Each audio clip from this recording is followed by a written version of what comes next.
Camera, sound, marker, and action. Welcome to Tabletop Cinema, where that is not... I'm missing. That is the wrong scene. Welcome to Tabletop Cinema, where we bring together the worlds of filmmaking, tabletop role-playing, and video games. I'm your host, Miku, and today, I can't sleep. And there's a new event. A new community event. The first community event we're seeing on Arc Raiders. Fano, thank you for 39 months. I cannot believe you've been a part of our community for more than 3 years. That is impossible to believe, but it's real. Thank you so much for your support all this time. It's thanks to you that we get cool art such as this by Azumi Wizard. Currently serving as our little PNG tuber whenever we don't feel like being on camera, but thanks to your support, you help us build the dream. Welcome in. Thank you again for 39 months, and we're just going to be grinding today. Literally grinding to break new ground for Stella Montes. And Blushing Peony, good morning?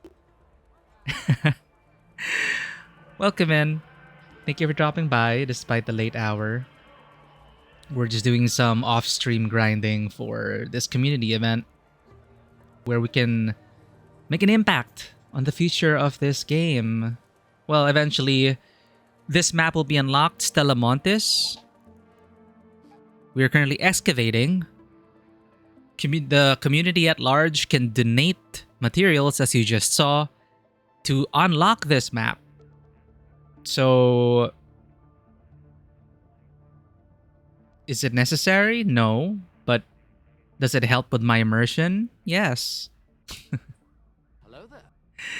Dockside PC, welcome in. Long time no see. Hope you've been having fun. Hope your streams have been going well. Did you know that Darkside BC is actually a streamer? Currently playing Soulframe, it would seem. But also created some cool Star Citizen content. So go check that out. Zen, thank you for the daily check-in. I forgot we had that redeem. I forgot that. Yeah, I should probably like remember these things. But hey, what was that? How was impression from a game now that you played for a while? 60 hours later. I think that says a lot. Okay, maybe it doesn't say much. But since launch, we've put in 60 plus hours into this game. Into a genre that I never thought I would enjoy. That is the PvP VE extraction shooter. Extraction shooters in general never really caught my interest. Save for maybe Hunt Showdown, but I didn't even play Hunt Showdown much. Stellar gameplay there in Hunt Showdown with gunplay as well. Audio design, a standout. But I only played what, maybe a dozen hours of Hunt. And then here comes Arc Raiders, which I wishlisted a long time ago when it was first announced as a player versus environment game. And when they introduced PvP, I totally wrote it off. So long story short, 60 hours later, I am going off schedule because I want to play some more. And I thought, hey, let's celebrate the new community event, which just released a few hours ago, and help contribute to the effort. Because of the fear of missing out. I want to be part of the first wave that unlocks this map. So I could say to the younger generations that come after that we were there when we excavated the tunnels to Stella Montes. So yeah. I already finished all the quests. Current quests. I finished all the current quests. 63 in total. According to this count.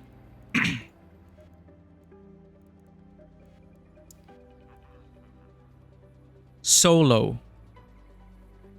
never shooting first.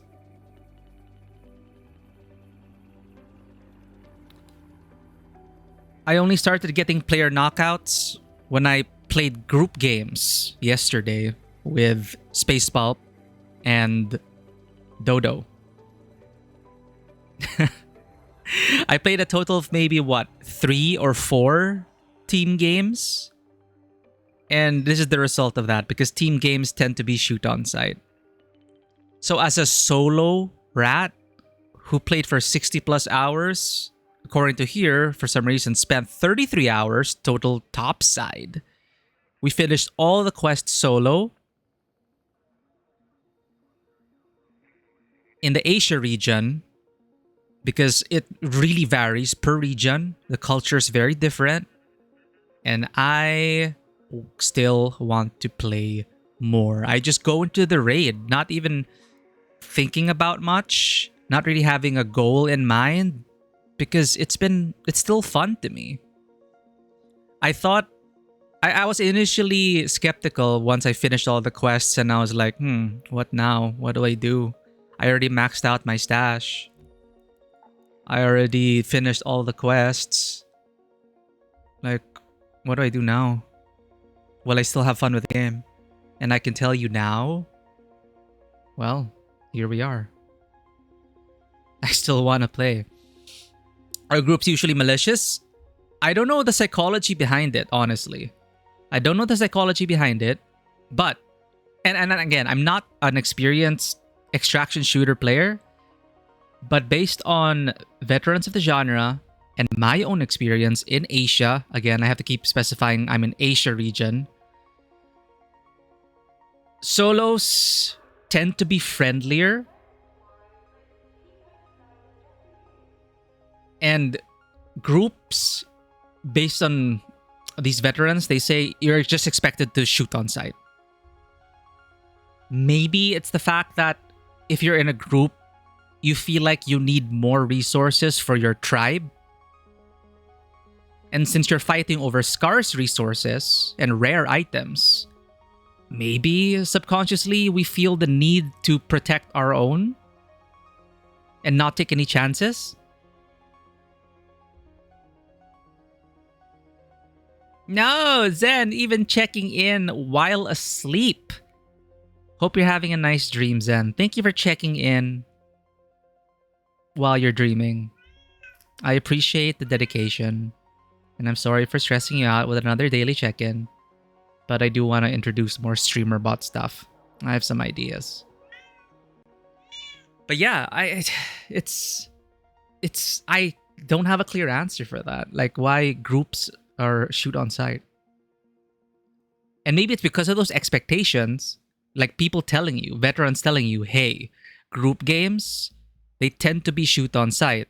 So people come in, new players come in with the mentality to be more protective and to shoot first and ask questions later. Good night, Zen. Thank you for checking in. But hopefully we can catch you on official schedule Friday, later/tomorrow. We're going to go back to Yote. On Sunday, we're going to cap off Dispatch by playing the last 2 episodes. I'm really hoping they stick the landing for Dispatch. But for now, I want to contribute to Stella Monte's excavation. I'm doing my part. So yeah, it's an interesting study into player psychology.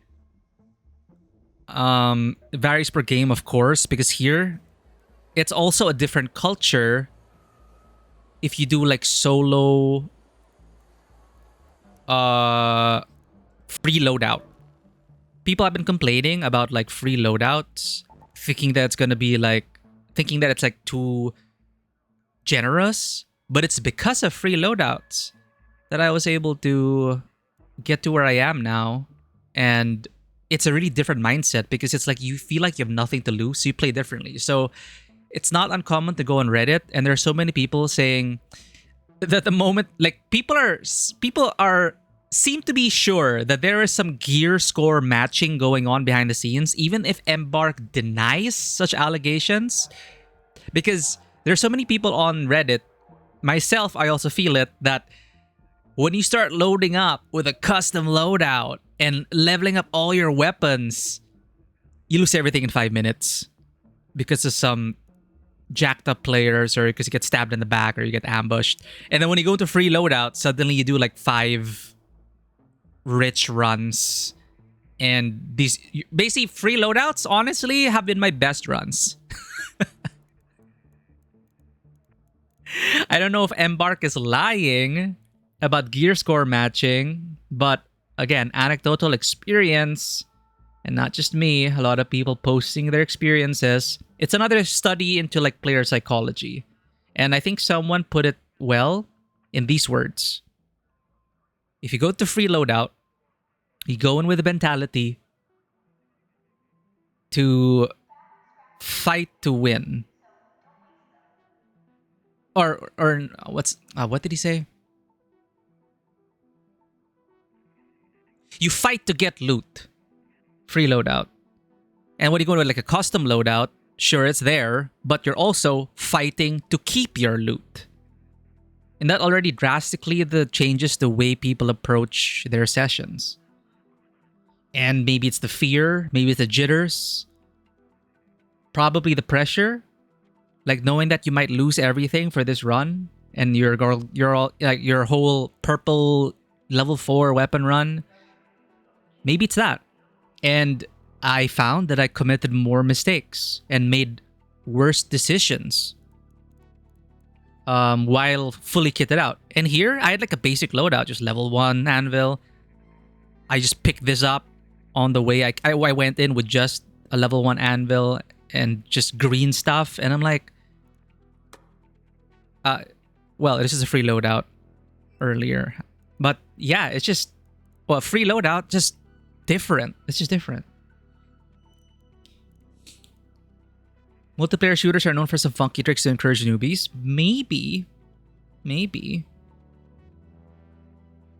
But yeah, it is an interesting topic of discussion. So there are people right now on Reddit going, I'm pretty sure there's gear scoring. And people are saying, no, it's more you're psyching yourself out because you are afraid of losing your stuff. Therefore, you take less risks, which may, more often than not, lead you to handicapping yourself, thinking that you might not be able to win a fight. Whereas the free loadout has nothing to lose. So they definitely play more aggressive. I play more aggressive with the free loadout. Balls to the wall, nothing to lose, free loadout. But the possibility of still being able to take down players. Because free loadouts are no joke. My friend and I got taken down by free loadouts because we made bad decisions and we were fully geared and we lost everything. And we found out these guys were just using free loadouts and we ran away because they were landing their shots and we almost died. So we ran, tried to disengage, and they just sniped us from afar with a freaking free loadout. But yeah, them's the breaks. I'm still keeping up our counter. Friend 7, enemies 5. This is from our day 1. But now we're in like day... hour 60. I'm primarily going to still play solo, but if anyone wants to join in, sure.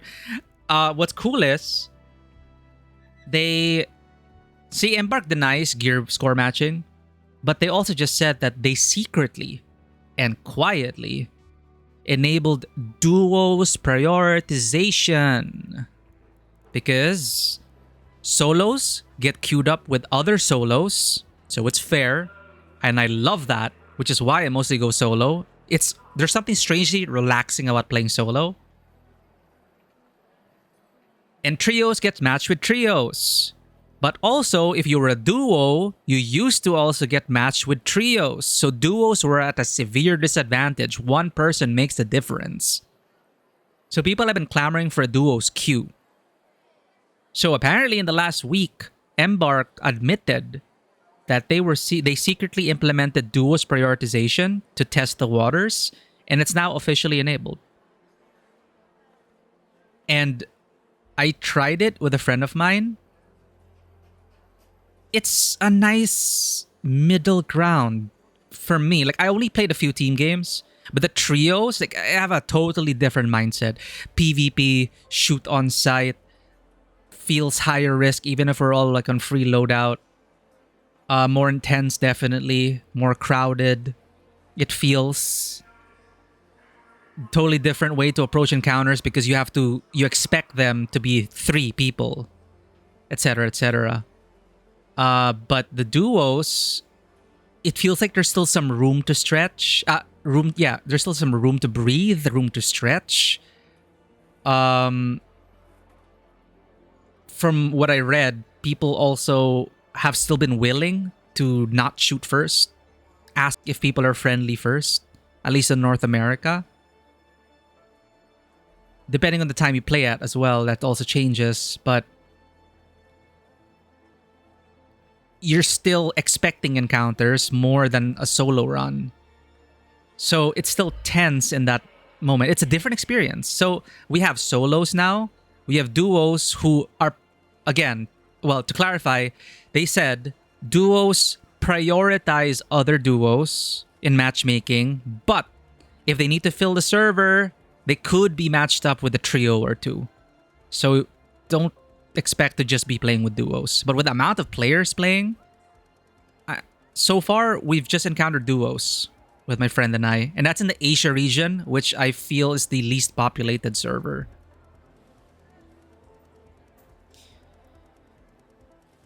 Stalker higher difficulties does not make enemies easier to kill, but there is a persistent legend and community as in higher difficulties you're trying to score a headshot to survive and thus enemies die faster. To make your ammo count, to make your shots count. Yeah, it's the psychology behind it. And our own perception of space and time, it does get affected by the adrenaline, the endorphins, or whatever. And it kind of changes our perception and focus,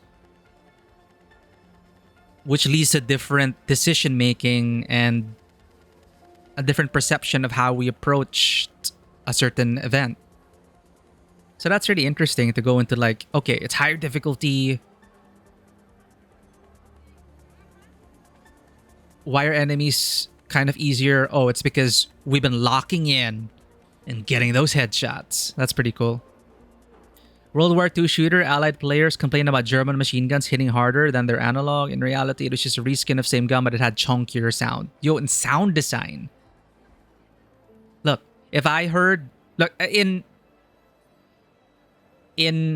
Day of Defeat, Call of Duty, and other World War II shooters I played, you better bet your ass that people were terrified of the roar of an MG42. A combination of sound design, an insane rate of fire. But mostly it's like the sound design that, terrified my team. Whenever you hear the roar of an MG42, you best... Thank you for streaking, Darren. Thank you for streaking with us. 10 streams. Never cross the streams if you're a Ghostbuster, but streak and cross the streams all you want here. Darren, welcome in. Thank you for being here. Always appreciate your wholesome, lovable presence. All the way from GD's community. I appreciate you being here. Thank you for the streaking. Especially at this hour for us, and we're not even on schedule. We're just dropping in because we want to do this community event. We want to at least make a little dent. I want to feel that I actually participated in this. Because I already missed out a lot in Helldivers 2. There were a bunch of cool events like, defending Super Earth. I missed out on that. I was there at Malevolent Creek, though, in the launch days. I have the cape to prove it to the young'uns. But I missed out on Super Earth, so I want to be able to do this. It's such a simple thing, though. I was expecting more, but it's just white items, gray items. So these are like low-tier items, and you just donate. And we get this passively thanks to Scrappy! Good old Scrappy. Alright, What else do I have to say about our experience in general? Yeah, so that's where we are mostly. I'm a Banui who never really enjoyed extraction shooters, but I've played this mostly solo for 60 hours and finished all the quests, and I still want to play more. Let's get to it. Let's see how much we can actually donate for now. So Stella Montes was locked in at launch. We've discovered a secluded research facility high in the mountains, rumored to contain rare Exodus technologies. Unfortunately, its previous occupants demolished all access tunnels before leaving.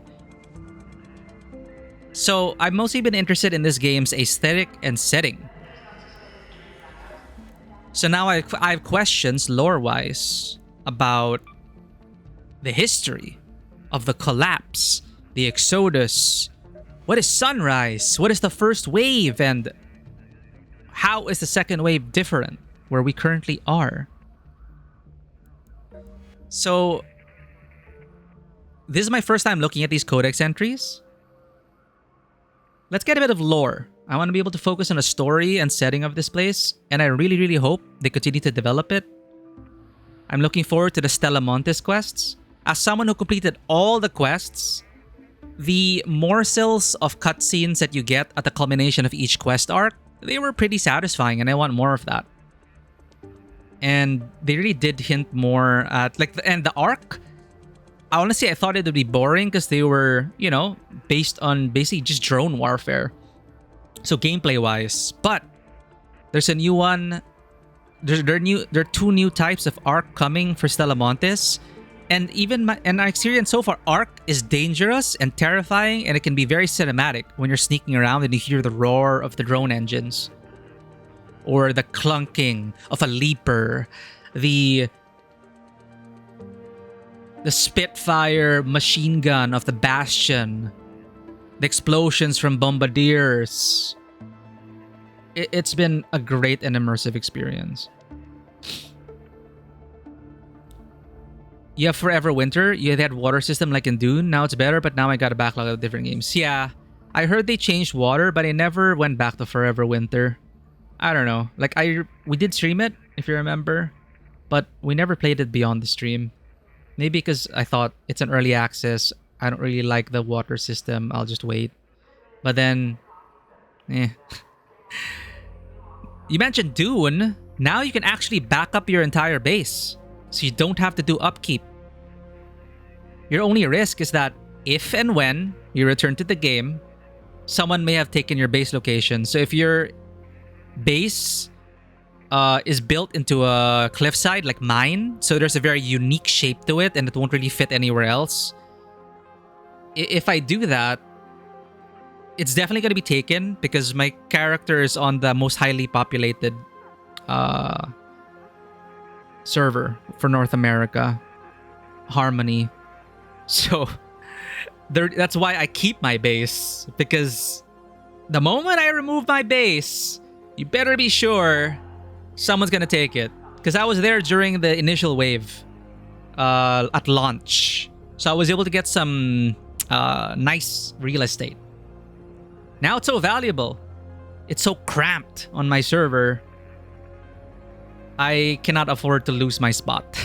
But know that you can safely back up your stuff. Just one click, everything's backed up. No worries.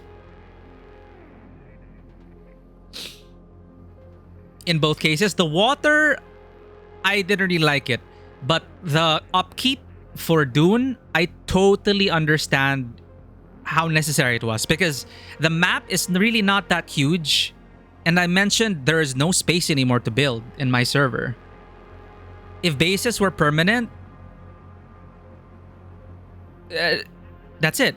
It'll be a clogged server. No one will be able to build their bases. So I totally understand the design choice there. But I am glad that they finally have systems in place to back it up. So win-win for everyone. You can back it up, which will clear your base. You can't have your cake and eat it too. If you back up your base is gone from the world. So it frees up space for new players to build their stuff. Because the current deterioration system, the decay system, I started on launch. My neighbor's space just decayed a couple of weeks ago.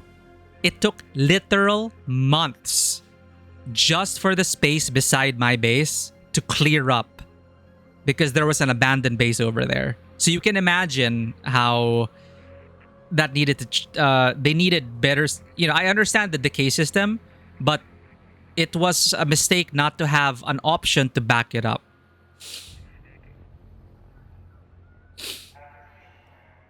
Losing stuff permanently because you need to go somewhere where you can't play for us. Yeah. So, of course, a lot of people are complaining that why didn't they have these systems in the beginning? It's more, I think, in practice, it didn't really work out because people were too attached to their stuff. It reminds you of No Man's Sky. Did you know No Man's Sky?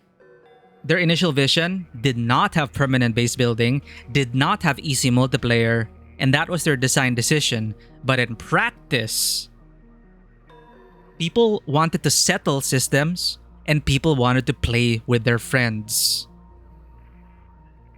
They eventually caved and changed the direction of the game. And now we have No Man's Sky as we know it, 10 years later. Dodo, welcome in.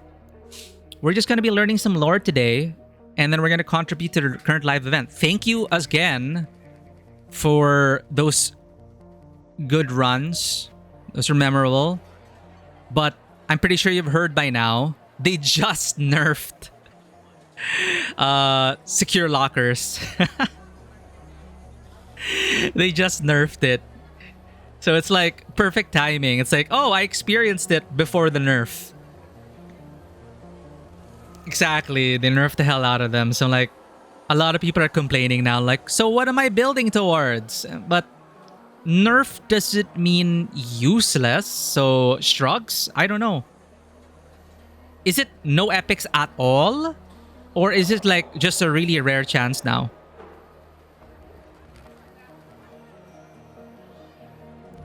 Yeah, I was there at launch for No Man's Sky, and their form of multiplayer was more asynchronous.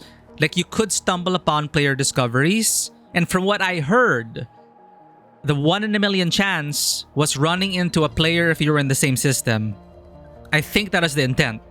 Like, the galaxy's infinite, but you may stumble upon player creations, and then at least with the player creations, I think I did stumble upon a player discovered system, but I never ran into other players.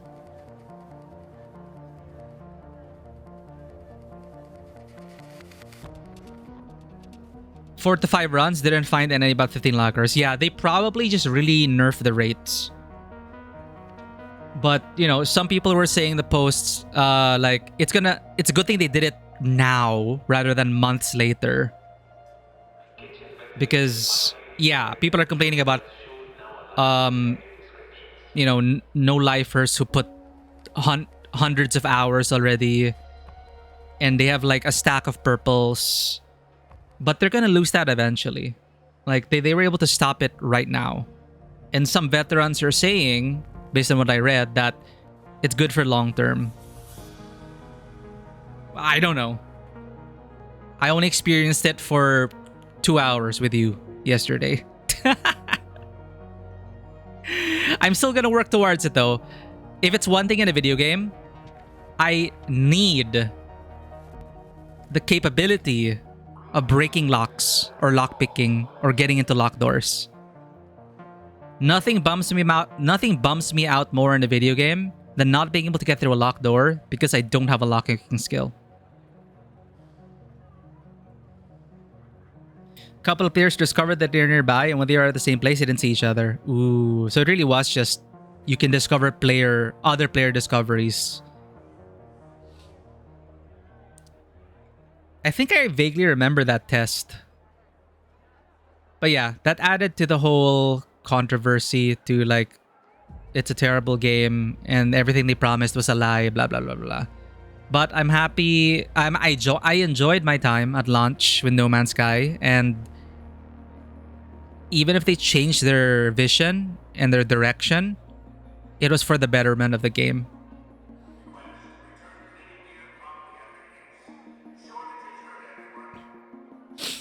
It just feels really bad now.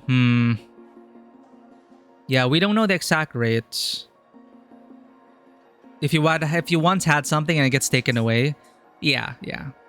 But again, you're one of the lucky few who went straight for breaching and benefited from it. So enjoy it while you can, your stockpile. Maybe they'll correct the rates. Maybe they overcorrected. It's a work in progress. Sometimes I forget that this game was released 2 weeks ago.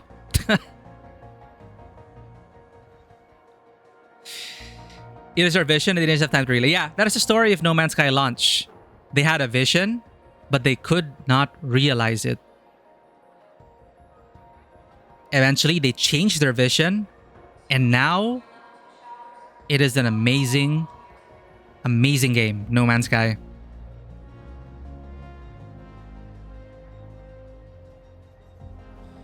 No easy stockpile because I knew I'd find them again easily, but now I don't. Yeah, well, that's the difficulty with PvP games, right? Balance changes tend to be more... If it was a purely PvE experience, it would be a different story. But they probably just took a look at how players were acting and the number of rares that were out there. We'll see. It's a harsh change. Again, well, I can't really say because I never experienced it myself. But I trust you in that you were there. And in your 5 runs, it's just really terrible now. But I don't know if it's just really terrible rates or not. Because, yeah, we didn't find that many yesterday. But according to the stuff I've been reading, people are swimming in epics. So it really was a luck of the draw. Like some people find rusted gears, others don't. 1 to 2 epics before in each locker. Ah. Yeah. I am sorry it was nerfed though, especially for those people who invested towards it. I hope it gets to a point where it doesn't feel like you wasted your points. Because that's what people are feeling now. It's the raw feelings now of something that is so powerful just getting nerfed in a matter of 2 weeks. Well, I'm gonna give it time. Because we know Embark has been adjusting stuff behind the scenes. As they did with the Duo queue.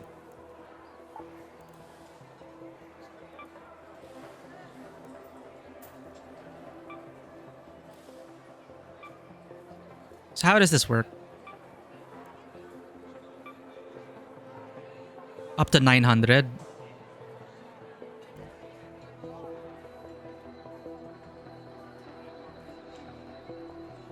There will always be nerfs and buffs. In the end, the thing that'll make most people leave is the rise of PvP. That's what I heard about the fate of all extraction shooters or all PvP games, even Dune. Which is why, in Dune Awakening, they're catering to the player versus environment players. I'm not complaining because I'm a PvE person in Dune. Nerfing something without offering refunds or compensation is kind of meh.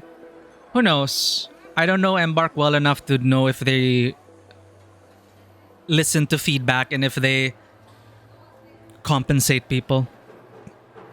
Because the only way to respec right now is to work through this and go on an expedition and reset your progress.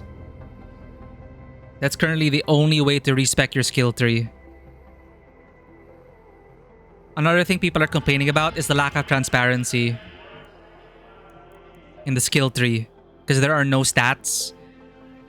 And some would argue that it doesn't really need it because they say it barely makes a difference. Supposedly.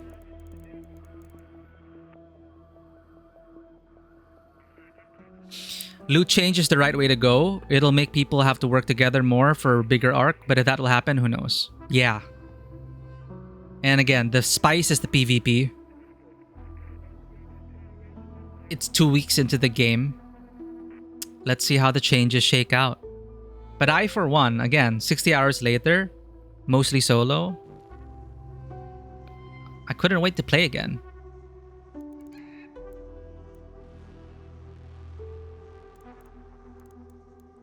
But I hope they'll be able to listen to feedback and adjust. All right. So I remember the question I asked Dodo yesterday during our session about the history of this world. And I just remembered that I never actually read this. So I want to get some more investment into Stella Montis and get a bit more invested in the setting and why we are contributing to this and where we are right now contextually in this game. And because I am quite intrigued by the setting. So let's learn about it together. I think they will. Embark has been good with listening in finals. I don't think this version will be different here. And yeah, 2 weeks for these changes. And they're also lowering cosmetics and everything. Of course, there are those people who are cynical and they say that the adjustments, for example, to the cosmetics pricing are... there's a term they use. I think it's like anchoring or something. Basically, there's also a side of people on Reddit who are being cynical, analyzing the situation as this is the intent all along. Like, they, for example, they offer something at 90%, and then next week they'll say 80%, and people will think that they are being generous and kind when it was part of the plan all along. Like that. Like that conspiracy with, remember Sonic the Hedgehog, the live action one? The initial 3D model of Sonic. Some people are saying it is also that they released it to generate the mass, the scandal, the controversy. But hey, good publicity is good publicity. And then they released the actual model, which is the quote-unquote fixed Sonic. And then people were saying, wow, big company listened to us. And they changed Sonic's design. They must really love the fans. Honestly, I don't believe the controversy. I don't believe the conspiracy. But I can totally see the psychological manipulations going on behind the scenes. So, I don't know, where do you stand in terms of Embark charging the hell out of store prices? Look at this. Look at this. This used to be 2,500 Raider tokens. They almost slashed the price in half. Here. So again, people are saying, it's a conspiracy. A buy-to-play game with... what's the equivalent of 2.5? 2,500 tokens, roughly, is 1,150 PHP now. I don't know if they changed it. But it was hella expensive, okay? And then now they cut it in half. So now people are saying, conspiracy. This was the real price all along. They just wanted to get the whales in the first 2 weeks so they can keep their money. And they're not compensating us who bought it at full price, etc, etc, etc. I just got another patch too. Yeah. I got 2 patches today. If I want to buy something, I do. If I don't, I don't. Yeah. But I can understand why people would be upset because they would buy this at full price and then 2 weeks later, they're like, oh, we're slashing it in half. I don't know if they're being refunded or not.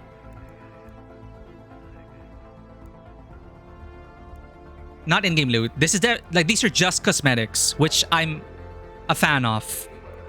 Like, I honestly don't even look at the store because I'm happy with my pre-order outfit. I'm honestly happy with my pre-order outfit already. Like, I don't feel the need to buy anything.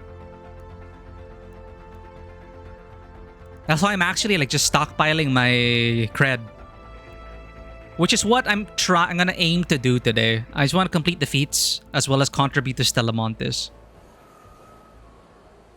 I don't think that pre-order one. Yeah. Like, I love the pre-order outfit, which is like this and the scar. But this is a very special case for me because my OC has that lip scar. So I just wanted to roleplay that, and it got me closer to that. And I was gonna get the game anyway. So I'm like, okay, I'm just gonna get it anyway. So it's like nothing else to lose. Like, it's the same price. But yeah, I don't regret it at all. I do not regret buying the deluxe edition or whatever it was. Not at all. And I haven't made any purchases in the store? Nah, I haven't felt the need to. Sorry, we keep getting distracted. All right. Let's learn about the history of the world. All right, before we dive in. Again, I'm quite invested in the setting, and I hope it develops more. I know Embark has already acknowledged the fact that there is a huge demand for a livable Speranza. I know some people are like, I don't care about social hubs. I just want the menu. It's faster. But why not both? Why not be able to, how about socialize, and it'll change the culture as well. Like, if you're in a hub and you see other players and maybe you'll bump into that dude that shot you in the face. Imagine the stories, like you extract together and you end up in the hub and you're like, dude, what is wrong with you? And then, I don't know. And as someone who likes RPGs, it'd be nice to interact with NPCs in a 3D environment.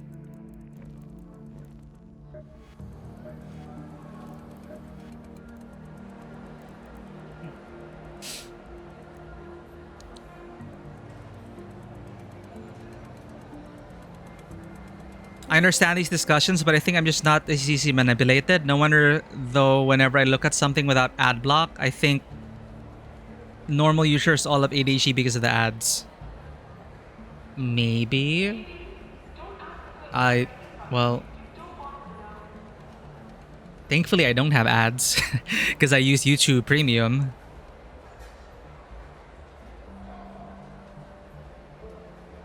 But I am diagnosed with ADHD, so I can't really be the judge of that. Speaking of ADHD, you've been yapping for 45 minutes and we didn't even do the thing we wanted to do. See, that's how it is. But again, I appreciate you guys being here. Despite it taking us an hour to get to what we were supposed to do.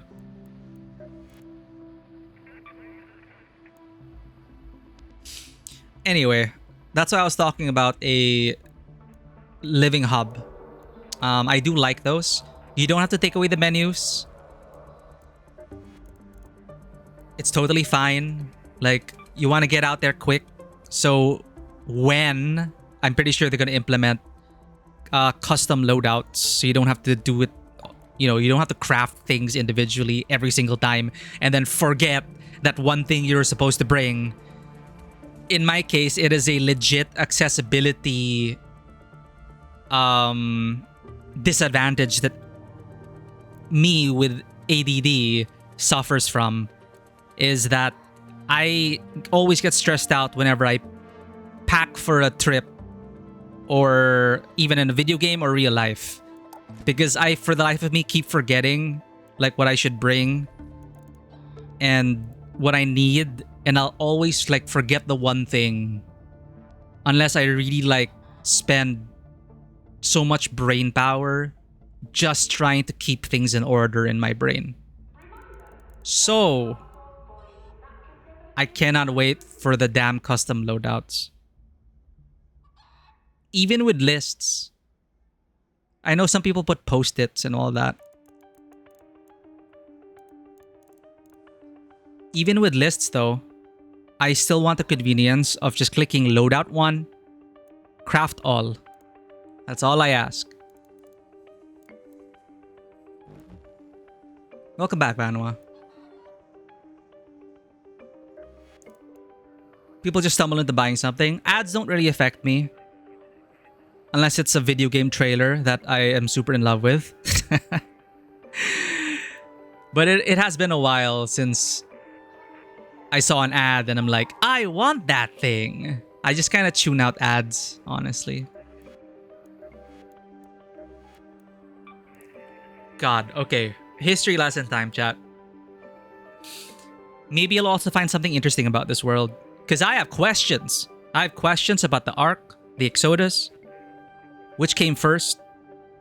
Why did people leave? Speculations on what we know of the Ark.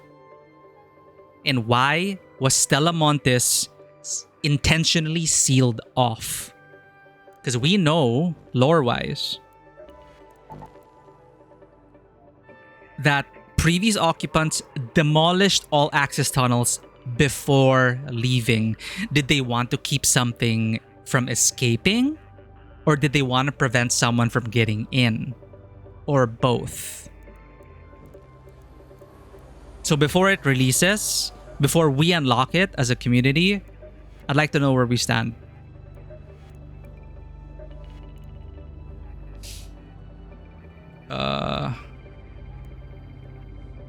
You also want more loadouts? Real life, e.g. when I work all over the world, I pack my stuff within 15 minutes at some point because you're family list. Ah, okay, sorry. Yeah, in Ark, I need those convenience features. In real life, yeah. I have like a whiteboard for very important things. I have a whiteboard that is always visible to me. With important stuff like edit this, do that, meeting at this day. Because even if I put it on my calendar on my phone and put alarms and everything, I will forget about it. But if it's on the whiteboard, I'm guaranteed to bump into it. So that's how I cope with my ADD. I put like breadcrumbs along my routine. I put breadcrumbs to make sure that I'm reminded of it, which is why I have like a million tabs open. Because it's like that one article I wanted to read or that thing I should have checked out. Because if I remove that tab, it'll be gone forever. Yeah, that's why my whiteboard is physical. That's my reminder. Electronics will just get lost. Because yeah, like I would forget to check my electronic list. So it's like you make a list, you schedule all this, and you'll just forget that you'll forget about that list. So I've had to make these systems, and I mean I've survived so far.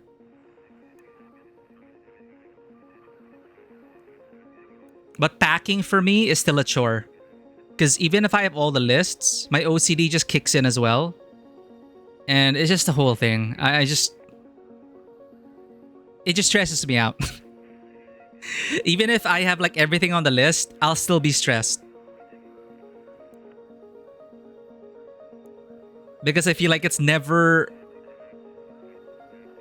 enough and it's probably missing something. It's more like that.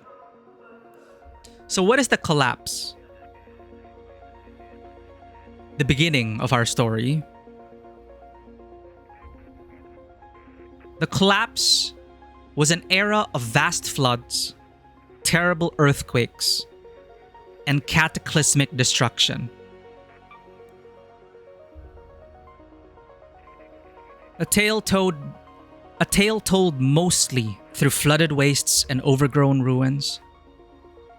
The collapse is said to have happened many generations ago, when devastating floods, scorching fires, and earthquakes conspired to rid Earth of her inhabitants. Only scattered societies are said to have remained, Though after generations of darkness and decay, their tales have merged with legends and lies. While most evidence of life before the collapse was lost in the devastation, small pockets of preservation still offer a glimpse into the world before. Here in the Rust Belt, shifting sand dunes long cover the port city of Marano, creating a natural time capsule that's been known to astonish and confuse raiders in equal measure. Interesting. So I don't know if they clarify anywhere like how many years it's been, but they say that it's generations ago. But if like what time frame are we looking at? Generations makes me think of 100 to 300 years. And they mentioned time capsule. So for all we know, this was a snapshot of southern Italy 250 years ago. Maybe, right? And one of the quests that I did involved shifting tectonic plates, which revealed stuff buried underneath. So there are layers to this. There's a literal buried city. Combining time with the collapse events, it makes me wonder, how long did the buried city stay buried? And with the shifts in the tectonic plates, how have the seabeds changed? How have the lands changed? Etc, etc, etc. Raiders, welcome in. Spark SS Cutie. I don't believe we've ever met before. If this is your first time on the channel, welcome in to Tabletop Cinema, where we bring together the worlds of filmmaking, tabletop role-playing, and video games. You caught us in an unscheduled PNG Tuber Day. Thank you for choosing us out of all the raid targets. Pun intended. Everyone's like streaming this game now. Do we have a fellow raider? Ah, I see your badge. We have a fellow raider. It's Crew. Welcome in. Sparks Cutie. Welcome in. Glad to have you. We have a fellow Arc Raider in chat. We were just yapping. We haven't started our game yet. I totally know my commands.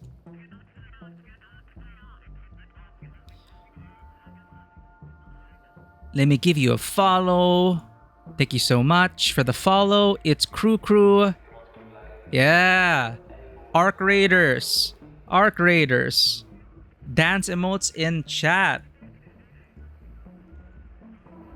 Where is my emote? Yeah, we're dancing.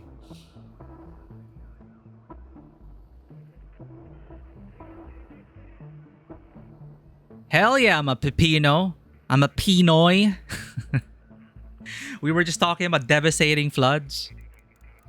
We're learning the lore first. But yeah, if you guys need to raid and run, please do not feel pressure to stay. We are lurker friendly here and I appreciate your presence. And oh, you need to raid and run? For sure. No problem, Sparks Cutie. I appreciate you bringing your community. I'll make sure to take good care of them. And thank you people for coming in on the raid. May your future raids go well. And I'll see you in Santa...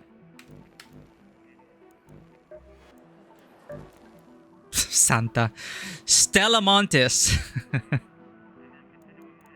Snowy Chan, welcome in. Thank you for coming in on the raid. Thank you for the follow, Snowy Chan. Dude, what was I thinking of? Stella Montes, and okay, I see now. My brain went Filipinos. Santa Maria is like the most common town location name ever. Named after Mother Mary, Saint Mary. So Santa Maria, Santa whatever, Santa everywhere. Santa is literally everywhere in our culture. And I don't mean the big red gift-giving Santa. Santa as in saint in Spanish. Anywho. Thank you for the follows. Thank you for coming in. We're learning about lore because we love that here on this channel.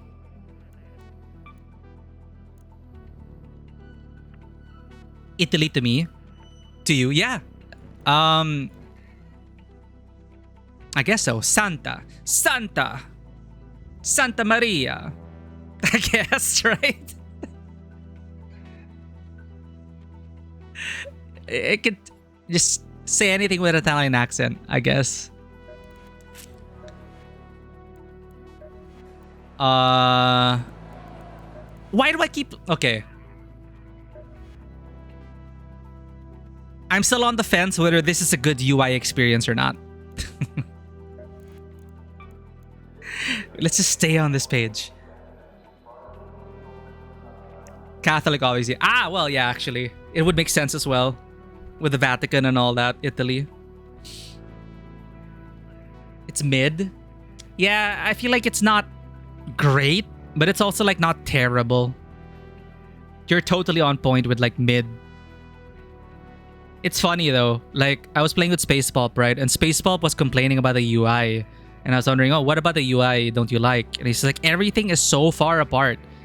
And then I reminded him, dude, you have an ultra-wide monitor. Maybe that's why.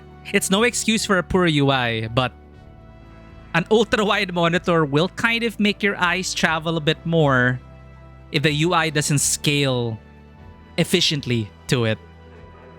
Because you take this UI and then you spread it across your ultra-wide, you're going to be traveling. And it's going to take forever just to gear up.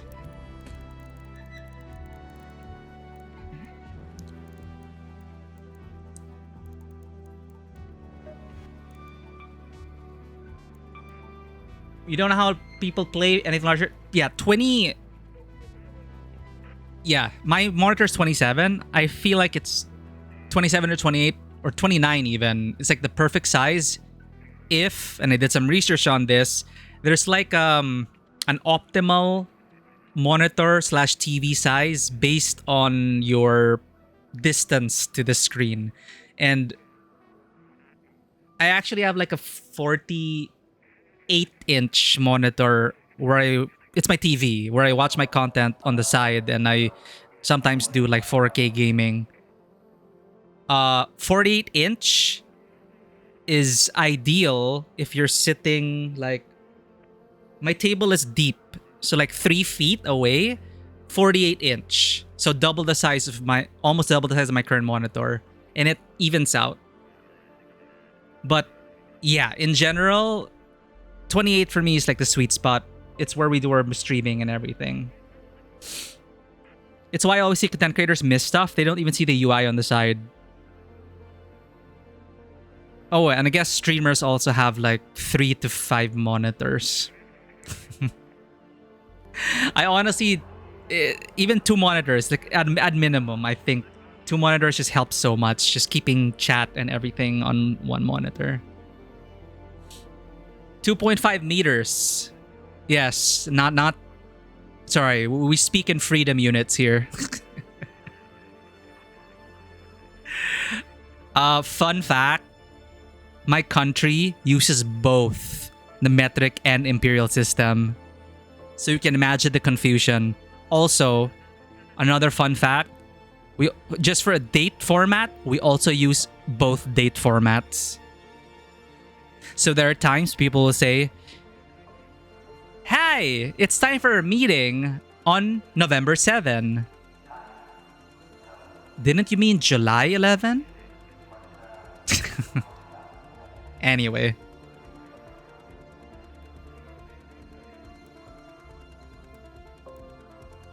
So I have some questions about this collapse. It makes you wonder how many centuries ago. It's confirmed that it is generations. This happened generations ago. So we're easily looking at 100 to 300 years. More than 100. To me, a generation is 100 years. So I'm thinking 200-ish. Maybe 250. And the fact that southern Italy, they consider it a time capsule, also intrigues me. We may actually be far in the future. Like the 2300s maybe, of the world as we know it. And where does Ark come into play? So, as far as we know, Ark wasn't even in the picture during the collapse. It was global warming, natural disasters, the world coming to an end. Mother Nature reclaiming Earth. Then the Exodus happened. This is why people left. It is the era of technological marvels and bitter hope. It is said that when the world collapsed, a handful of valorous survivors managed to escape the destruction into outer space, boarding marvels of technology long lost to the devastation. Not much is known about how they managed to achieve such feats. Chat. Aliens. No doubt about it. Arc technology. Alien. I'm calling it. What's interesting though is that the Ark look like they could have been built by humans. It is said that when the world collapsed, a handful of valorous survivors managed to escape the destruction into outer space, boarding marvels of technology long lost to the devastation. Not much is known about how they managed to achieve such feats, and what little technology survived is highly prized within Toledo. This is what makes Stella Montes, the new upcoming region, enticing to me as someone who enjoys the setting, because it is a time capsule within a time capsule. Exodus technology is hidden there, and it was intentionally cut off, perhaps to keep people from discovering the Exodus technology, or to keep something out, to keep something in. We don't know. So they made the launch towers. Visible from miles away, the launch towers are a colossal monument to the fabled Exodus. They mark the end of what must have been an era of unimaginable technological progress. An era nearly impossible to picture for those who gaze upon the towers today. So the language they use here, I don't know if it's intentional or not, but they talk about their tales have merged with legends and lies. Legends, myths, long lost eras. So these could easily be like hundreds of years.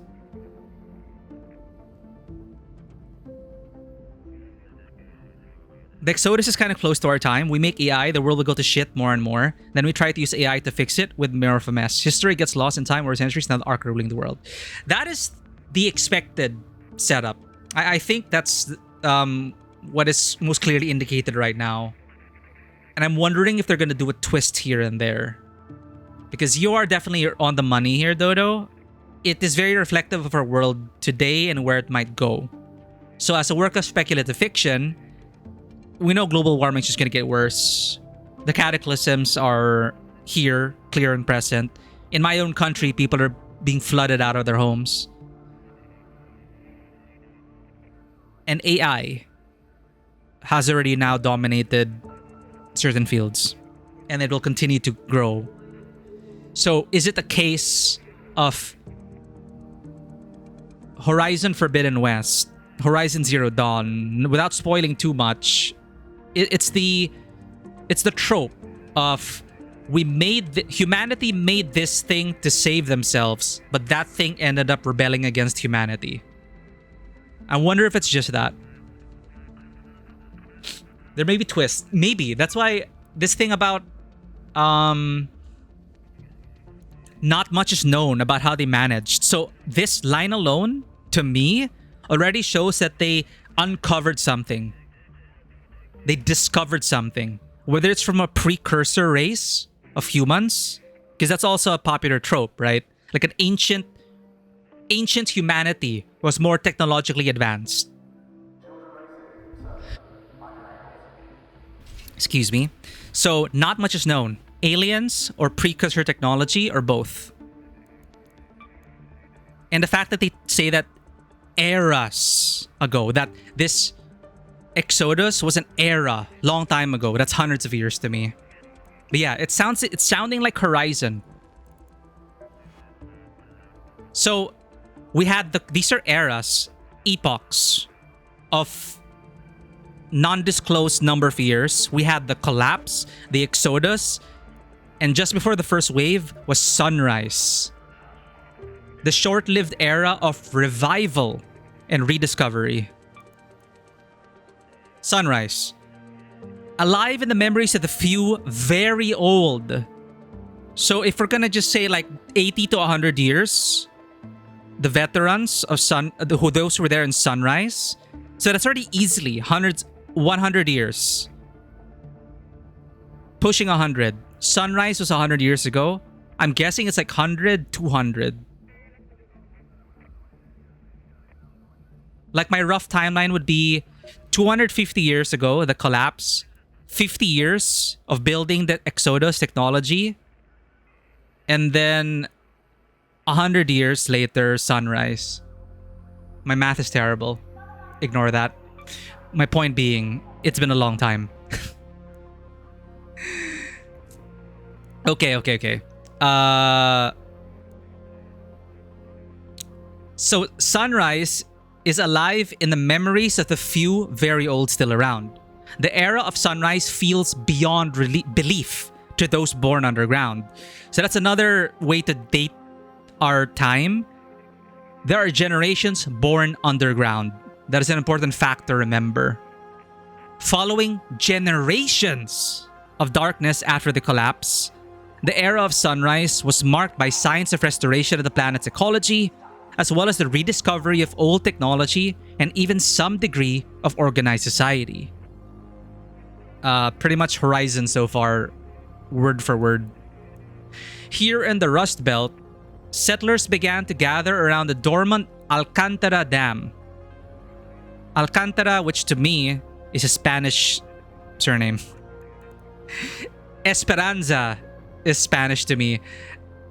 So this is southern Italy. No, Spain is to the west. I don't know. Old technology means our technology, not precursor. Yes, I'm thinking the old technology. This is talking about more recent ones. Old technology from the Exodus. But the Exodus was developed through unknown means. Or not many is known. Not much is known.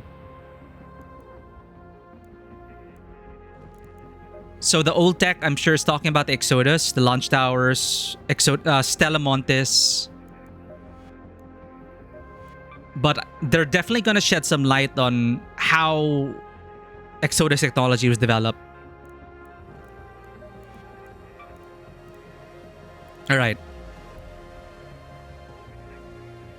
Settlers began to gather around the dormant Alcantara Dam, where they built the first hydroponic domes.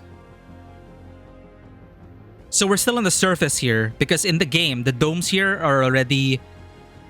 Alcantara Dam is now Dam Battlegrounds, and the domes are just being scavenged now. These domes allow them to consistently produce food and even make use of the old solar panels for energy. A time of growing optimism, some dared declare that the worst must surely be behind us. Until machines started coming down from the skies.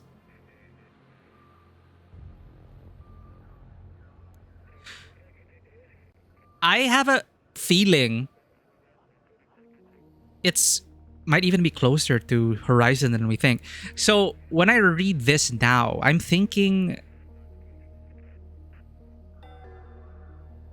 maybe the generations from the Exodus, we don't know. We don't know if they made it out, right? In a quest I did, I think one of the cutscenes talked about the Exodus. It's not written here, but I vaguely remember. The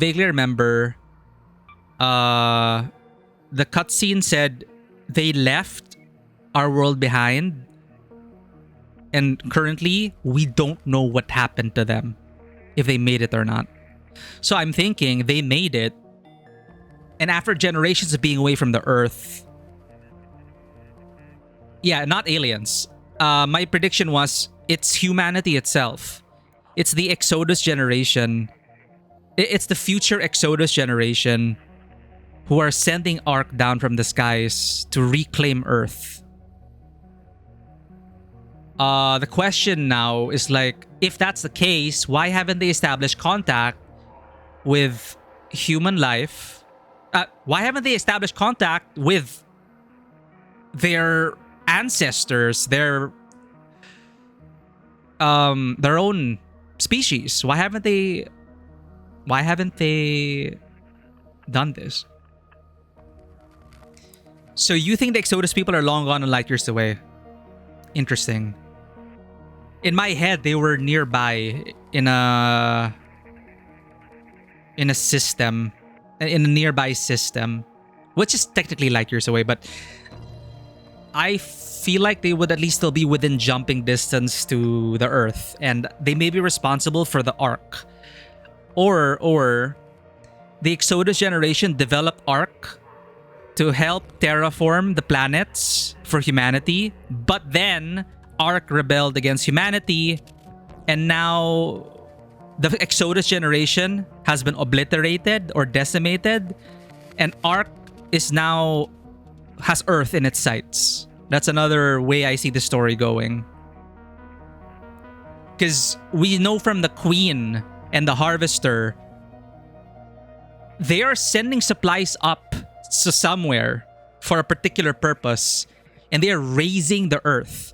It feels like a scorched earth thing. If you stay, if you join in a match during the Queen event, the forest is on fire, and from what I know is that the Harvester keeps launching resources up into space.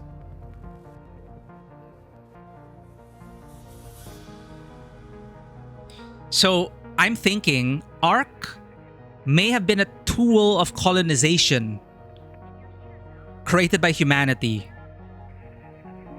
And then perhaps it didn't rebel per se, but it went beyond its programming. And now it's like recolonizing Earth or preparing it for some future occupation that may never happen. With a retro sci-fi setting, I don't think there'll be anything like a jump drive, so they left these bigger spaceships for need centuries to get somewhere at all, no way to come back. That's also that's also a question of how far Arc technology is. How far Arc technology came along, and if they had jump drives or not. It could go either way, because we also have,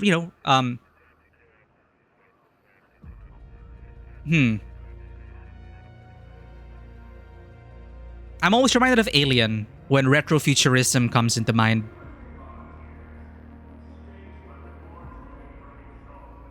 And I guess in Alien, they already colonized the stars. Who knows? Who knows? Not to kill your dreams, pretty much proven. I think it's well, I'm not talking about like things happening in real life. I'm saying that in Alien, they already had jump drives, and that is a retrofuturistic setting. So it could still happen that in this world,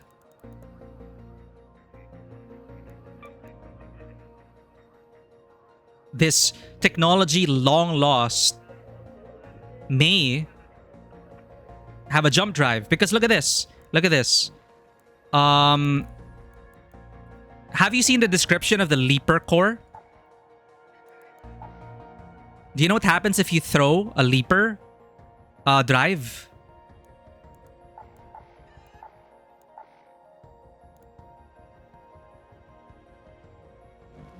Where the hell is it? Where can I check? Trials, precipitation.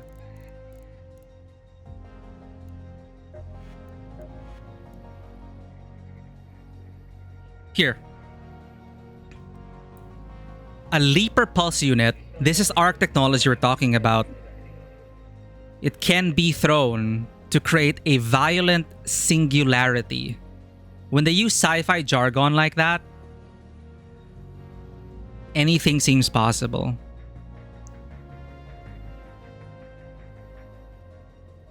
So, who knows how far ARC technology enabled humanity? Remains to be seen.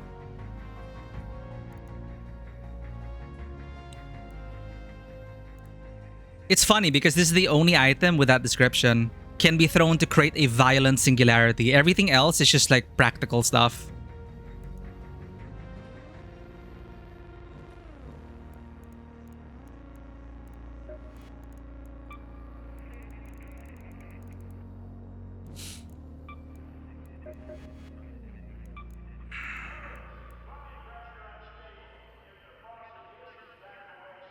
A violent singularity would swallow the earth, so I guess it's not as close to reality as I thought.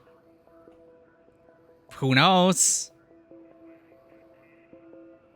Dude, so imagine a weapon they might employ based on the leaper tech that they have. It should create a massive singularity and destroy us. But again, they're harvesting for some reason. To build, to continue their war machine, for themselves or for their masters or for who knows. Let's keep reading. So the sunrise happened after Exodus, growing optimism, and then the machines arrived and fudged shit up. The settlers. During the era of sunrise, a community of survivors settled around the Alcantara Dam, managed to achieve some semblance of organized society. Through trial, error, and the discovery of old documents, they managed to make some progress in areas such as food cultivation, construction methods, and the creation of rudimentary weapons. When the Ark's machines started falling from the skies during the first wave, the settlers around the dam banded together to form the first raiders and defeated Ark. So I have a feeling this is the original plan of the game. It was during the first wave. PvE only. Though at the cost of many lives. With most of their technological progress destroyed, when the second wave hit, they opted to move underground for their own protection, settling in what would grow to be the sprawling city of Toledo. The hydroponic domes. Situated in the fetid swamp by the Alcantara Dam, the hydroponic domes are both more makeshift and more recent than most other structures in the area. It is said to have been built during the era of sunrise, an optimistic experiment to turn society less reliant on gathered roots, mushrooms, and berries. Unfortunately, its roof seemed to have been shattered in multiple places, exposing any crops within to devastating cold snaps, and these days, a diverse selection of wandering Ark machines. Notes found in the dome's data archives reveal that during the era of sunrise, a group of cultivation researchers built the site in an attempt to develop a new, more resilient strain of wheat. Unfortunately, the experiment was halted after a devastating hailstorm caused the fragile seedlings to wither. They almost did it, and then they didn't. It didn't happen. The PvE version already was underground, but good thought. Yeah, maybe there's some overlap there. Maybe we were being pushed underground. But yeah, first wave sounds more like their original plan for the game. And it makes sense. It's really like, it becomes like Helldivers or something. So we had the short-lived era of revival and rediscovery, the bold pioneers envisioning a world reborn, which was dashed. But we have a hopeful glimpse into a world of reliable sustenance. And then, everything changed when the Ark Nation attacked. The first time Ark rained down from the skies. Even after all these years, the harrowing tales of the first wave are burnt into the memories of those who lived to tell the tale. We know Celeste was part of the first wave, so this was not very long ago. Unless Celeste is like, Raider, good to see you. I don't know. Are people long-lived now? I doubt it. She looks quite young. Maybe she was in the first wave in her late teens to early 20s, maybe? It's hard enough keeping the other neighborhoods in check as is. We can't go adding a famine to the mix. So she was there during the first wave. And I saw some old marketing materials of Ark Raiders. Celeste was on the cover art. Hello. along with Apollo You've got good timing. Just restock the good stuff. and Lance. Welcome back. These three were in the cover art of Arc. Hey, The timeline that's match up with Celeste with the first wave. Let's see if they date it. I don't know if they date it, but it's believable to be with the first wave and second wave. It could be maybe a decade apart, or 15 to 20 years apart, or 30 even. Raider, Codex, History, First Wave. Okay, even after all these years, the harrowing tales of the first wave are burnt into the memories of those who lived to tell the tale. How old is she? Not even 30. She looks like she could be almost 40. In my eyes. She could be in her mid-30s. So, if she fought in the first wave, I would assume she was, again, a late teen.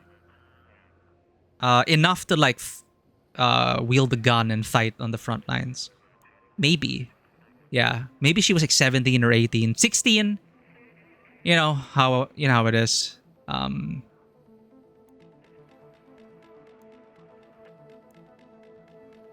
But most definitely, she was very young during the first wave. Because I did her quests, and she really thinks about the first wave a lot. And a lot of her quests deal with recovering first wave stuff. And minor spoiler, there's a reason why Tianwen... Let's get this done. Tianwen has certain baggage that connects with Celeste. And apparently, Celeste fought with Tianwen's mother. Hey, no loitering. If you're going to buy anything, be quick about it. Tianwen's mother was part of the first wave, but she never came home. So, to get Tianwen to open up and contribute to Speranza, she has a bunch of quests to gather artifacts of Tianwen's mother in the first wave to find out what happened to them.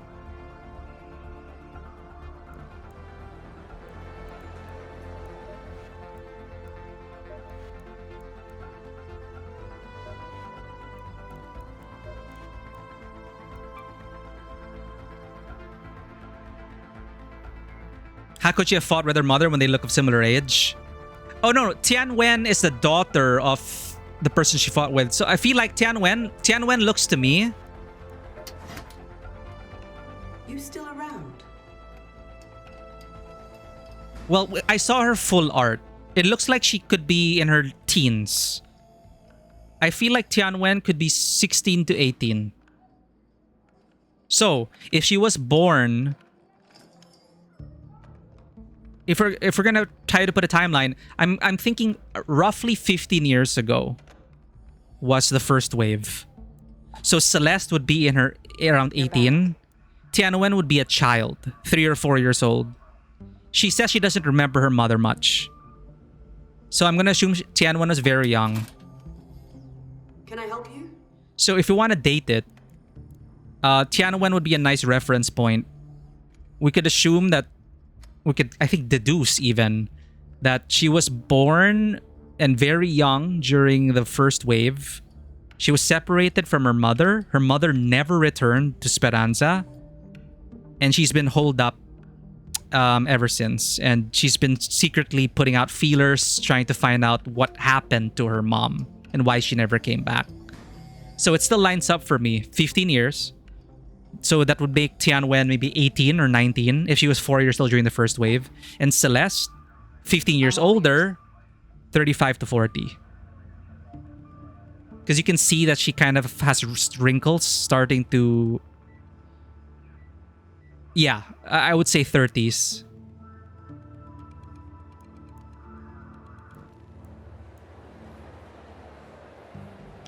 weren't as close. Like, even more than 15 years.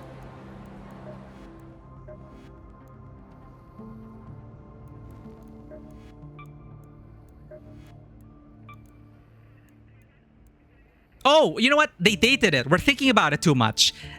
They dated it, chat. They dated it. Okay. We jumped the gun, sorry. Even after all these years, the harrowing tales of the first wave are burnt into the memories of those who live to tell the tale. That's Celeste. If we're going to, according to the art in the initial trailers, Celeste, Lance, and Apollo. Just as the world seemed to recover from a devastating ecological collapse, lethal machines started falling from the skies. Any semblance of progress and stability was wiped. Though ruthless, machines during the first wave were comparatively rudimentary.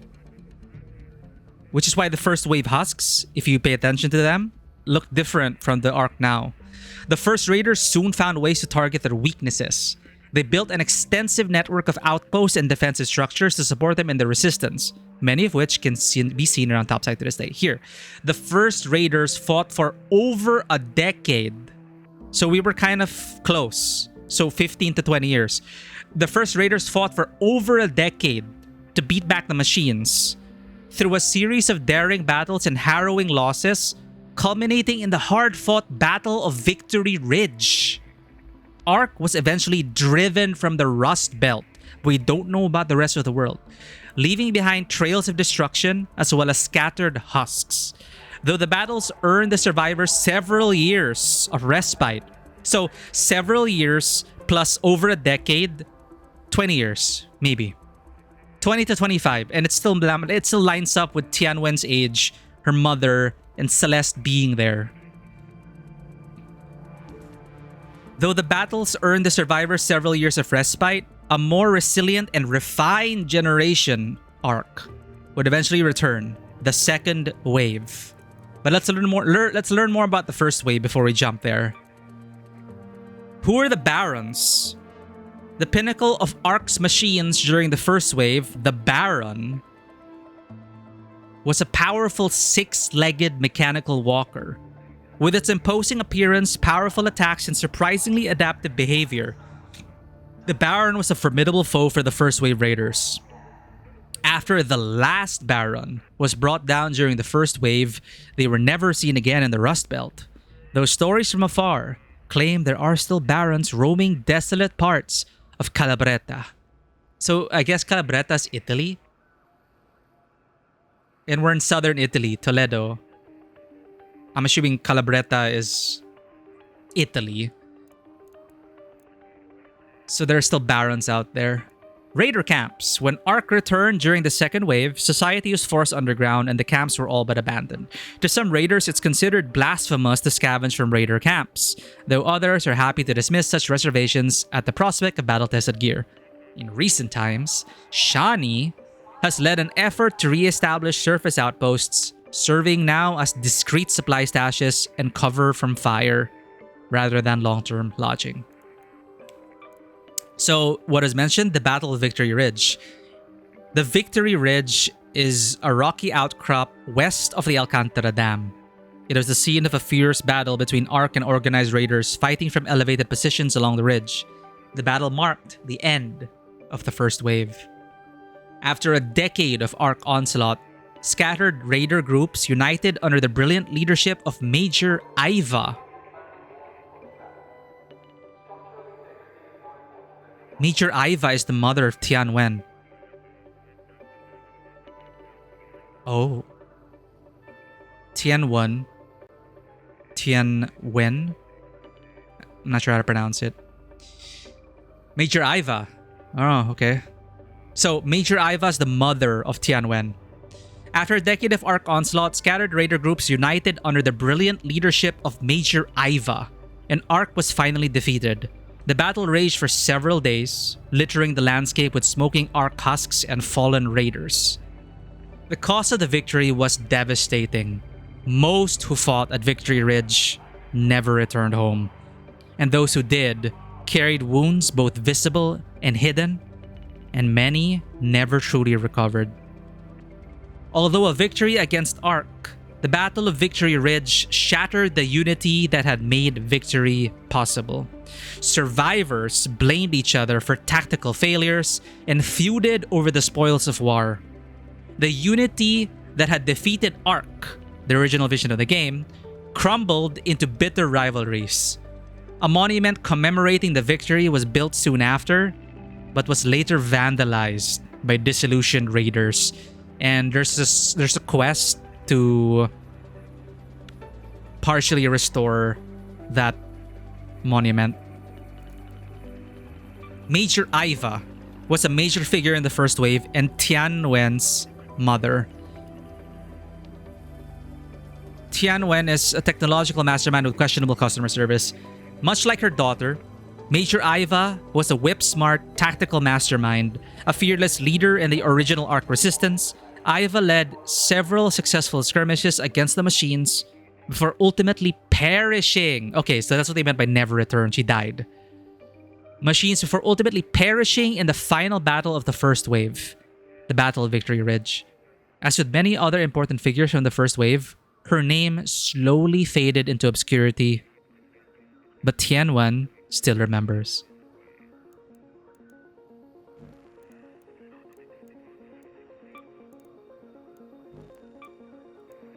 We read this already, right? Barons. And today, the second wave.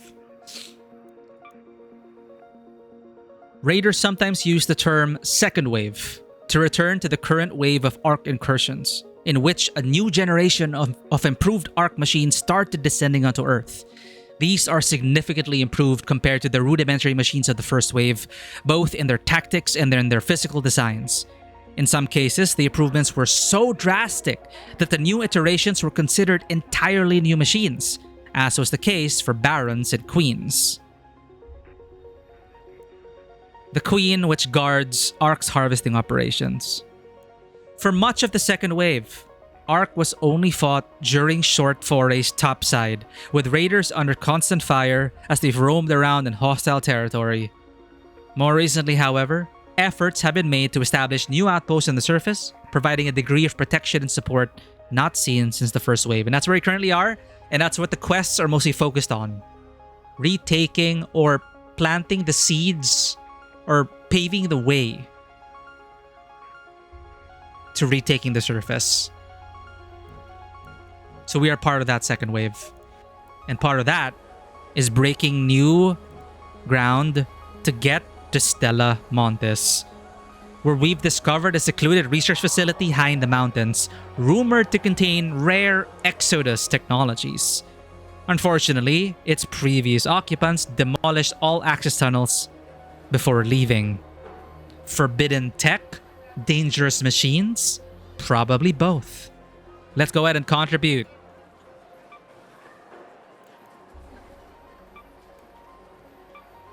Thankfully, we didn't sell our stuff. Like, I logged off as soon as we stopped playing, so I didn't like sell my extra parts.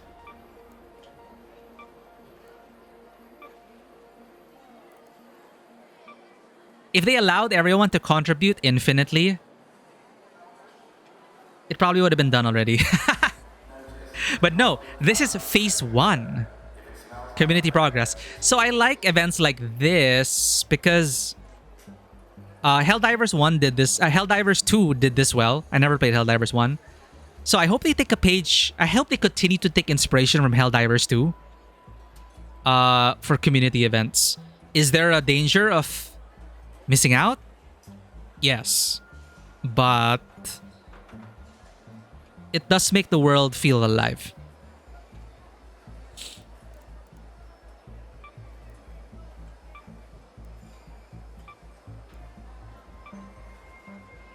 Yay, we're already halfway done. Chat, I think this is the stream. I think we have enough. GG, we didn't even have to raid. We just sat on our horde. And we're like, hey, you need supplies for the digging to Stella Montes? Here. I'm an item hoarder. Take it. Take it all. I just want to make sure it's nice and even.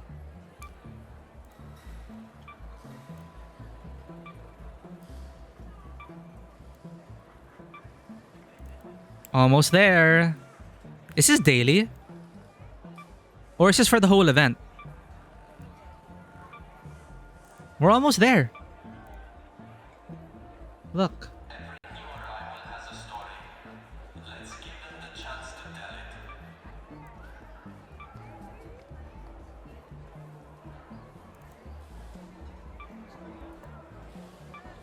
I bet phase 2, just like the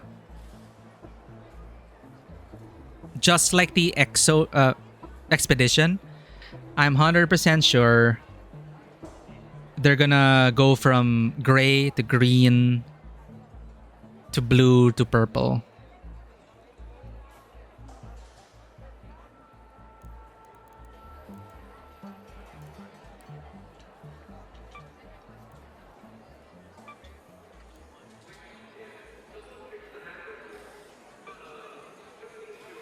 Merit limit reached. You can still donate materials. Oh! So... you can really... okay, will it contribute to the community progress? Because if it does, I'm just gonna give everything.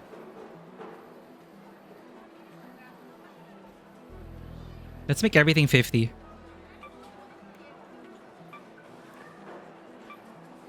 I'm doing my part. Look at that, chat. It's already 10%. And it's only been a few hours. Let's go for 100.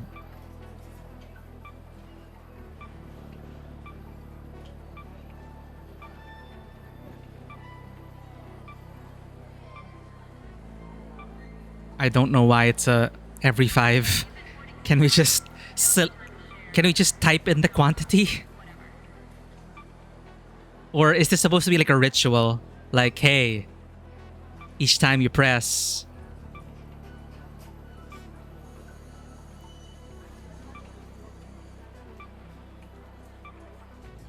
Europe went up to 7% in about 5 hours. Wait. Isn't this for everyone? Matchmaking regions are different, but isn't there only just one? Aren't we all in it together? What's your progress in... Isn't it 10% for everyone?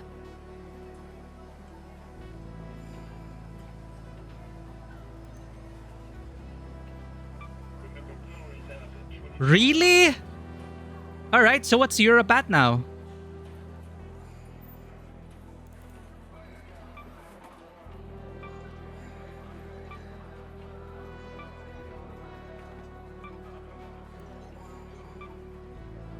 Interesting. Because our region... You can only change your matchmaking region. Server. Oh.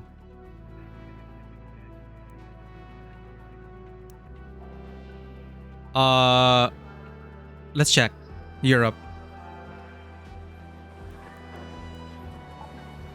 It's 10. Yeah, we are at 10. We're at 10. North America. This should be highest. It's all at 10.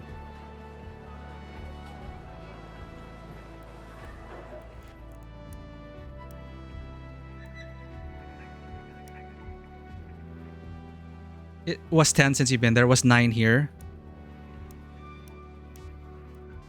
Well, I'm clicking... Well, it's probably not like... I don't know. It doesn't update as frequently, maybe? All I know is I put... Europe. Automatic. Oh, it showed different numbers. Okay. So it is shared. So we're all working it. We're all part of it. We're all working towards Stella Montis. Let's do our part.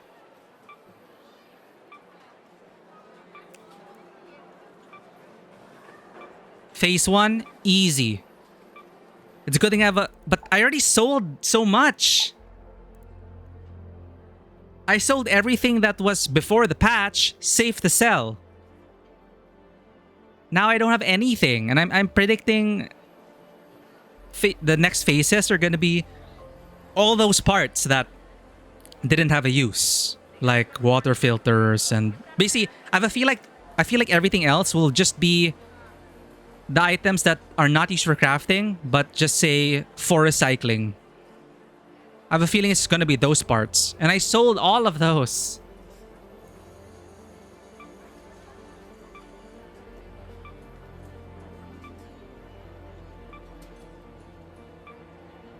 Okay. We did our good deed for the day. 500. Let's clear up our stash.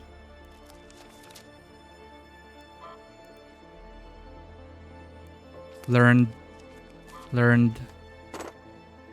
Hello? What?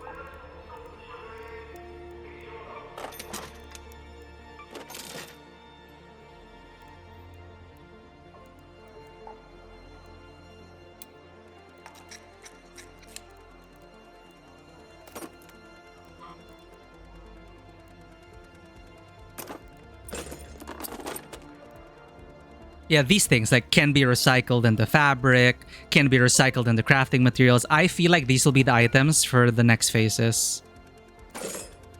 Ruined Riot Shield.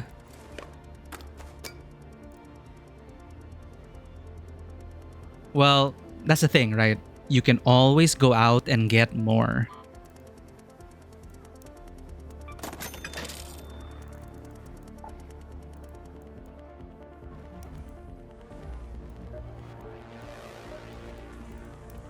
Come on in. You got a good eye for fine gear, my friend. You're back. I added a nice pine scent to it, just for you. Off you go.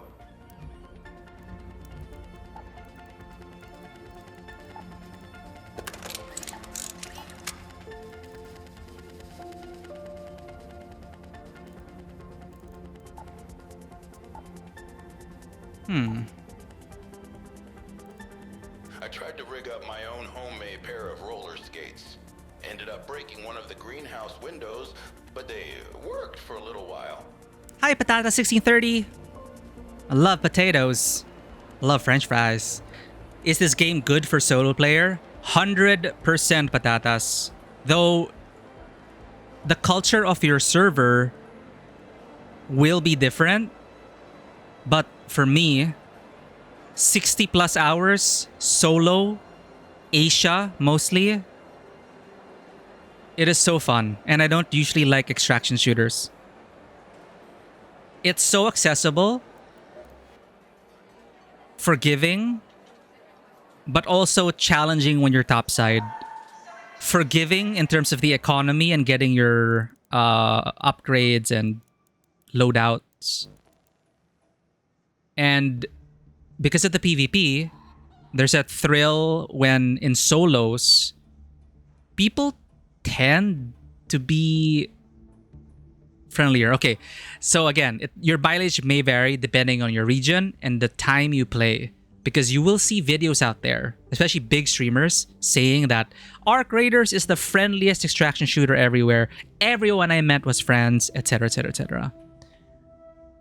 Okay, based on my experience, solos, if you're worried about getting into gunfights with other players and you just want to mind your own business, 75 to 80% of my experience, 60 plus hours solo since the game launched, people were friendly in solos.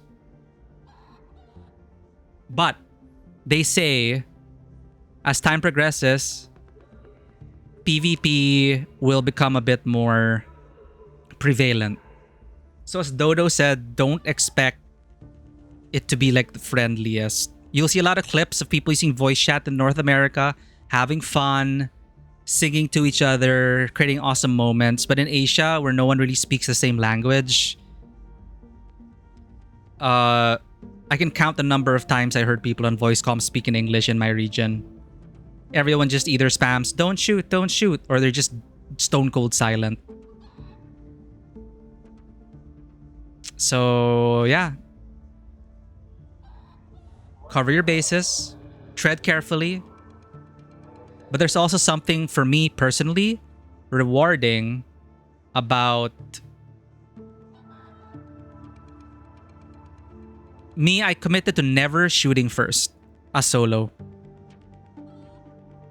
So there are many different kinds of mentalities that can go into it. There are a lot of people arguing about whether, oh, it's a PvP game,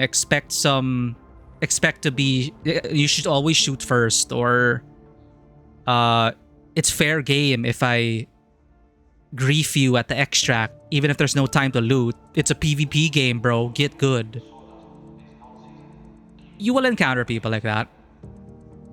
But I think that's what made my solo experience very exciting, because I didn't know what to expect. If it was a purely player versus environment game and I expected everyone to be friendly, totally different game. But as Dodo said, since I didn't expect everyone to be friendly, it led to some pretty tense encounters. And that relief I get when they're friendly and they want to work together, language barriers aside, that was fun. And in the next game, someone's going to shoot you in the back. And the important part is to just let that settle. Like, give yourself time to... Thank you for the follow, Patatas. Because it's easy to rage and get angry, especially when you lose everything. But just remember that, did you have a great time? And you can always get back what you lost. Because if you don't have that kind of mentality, you will get backstabbed. You will get betrayed. Even if you're always the first to try and extend an olive branch to work together, you will get betrayed, is what I'm saying. And you just have to figure out for yourself what you want out of the game. Hell yeah. Join in, Patatas. Get in raiding. Thank you for the follow. I'm not affiliated with Embark, by the way. I'm just honestly speaking truthfully about my experience. I'm essentially 99% solo, so yeah. Thank you for dropping by. Thank you for the follow. Enjoy Arc Raiders. It's good that you're joining now, because the culture will change. Enjoy it now while it's new. And while people are still growing and learning. I feel like it's the best time. We'll see what happens to people who join the game 1 year later. Who knows? Nobody knows. Once Phase 1 is complete, Stella Montes will unlock, and this will trigger Phase 2, Staking Our Claim. New progression-bound event that will record personal contribution instead of global effort. Players will be able to earn various rewards. Oh, personal contribution. Is it going to be like trials where some of it is shared by a party? Who knows? But they will want us to fight each other in Stella Montes, right? You always went diplomatic, but I got shot too much in the back, so I'm drifting more and more into shoot first. Yeah. I have resisted the urge until now, but I make no promises. Did you know that there's a tooltip when you get down in the elevator? I think it only appears when you're down in the elevator. Basically, whenever you're down, there will be like a word of encouragement or a quote that'll be shown to you. And I think if you get down and then by another player, I don't know what triggers it, but you know what it says? Maybe this is the beginning of your villain arc.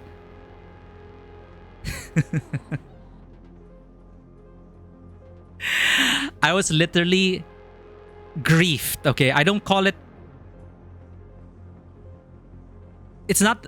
Griefing other people is not what my idea of good PvP. Okay? There are many kinds of PvP people want to experience. some dude just wanted to knock me out while the extraction doors were closing just for kicks. Because there is no time to loot anyone once it's closing. And he didn't even try to loot me. He just wanted to shoot me in the face and knock me out and gloat. And just make me lose all my shit. That really angered me. But those are some people... And that's when I got the message. Maybe this is the beginning of your villain arc.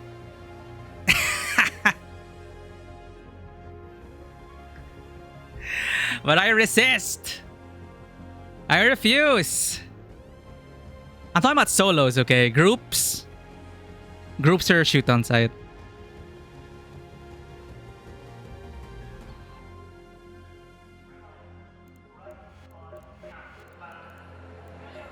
Okay, we're done. We're done with our contributions. Let's just go on a rate. It's 11% now. Good job, everyone. Dude, do we just... At the rate this is going... Do we just wait? Until Stella Montes unlocks? Okay, I am 100% sure we're gonna be in Stella Montes in a few hours.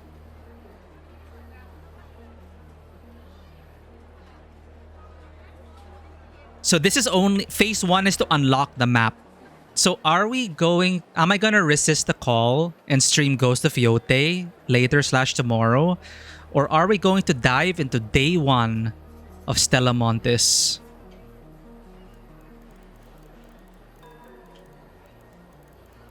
I'll probably dive into Stella Montes. Because day 1 is a special day for these kinds of games. Because again, as people gain map mastery...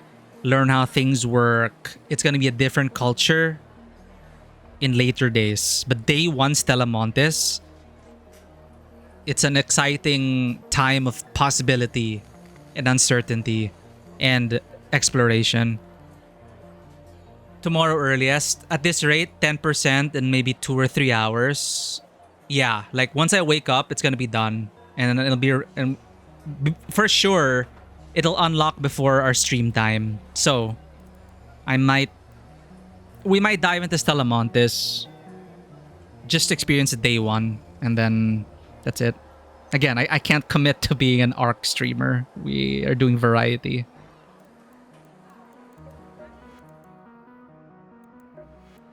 Okay, I think that's all I wanted to read from the codex. Aside from the people. Okay. Who are these traders that we interact with every day? Lance says about Celeste, "Here's a little secret for you. She collects mugs. I've cataloged 23 of them so far, and her preferred subset are silly print ones. I keep a stash in the clinic to be dispensed for when she has a particularly bad day." Celeste was part of the small group that first moved into what was to become Speranza. Steady and reliable, people increasingly turned towards her for guidance and mediation, turning her into a pillar of the fast-growing community. Overpopulation, political strife, and resource shortages soon became her daily reality. Worst of all, in the absence of Ark, her fellow raiders began turning on each other. These days, she often clashes with leaders from other Toledo neighborhoods. There's a faction game going on here. Other Toledo neighborhoods, and faces pushback from several civilian petitioners who have their own ideas about how Speranza should be governed. Despite it all, Celeste still holds out hope that raiders can once again unite under a single banner in the fight against Ark. I think this is so meta as well. How will the culture of this game evolve? What are the developers going to focus on? What kind of content are we going to expect?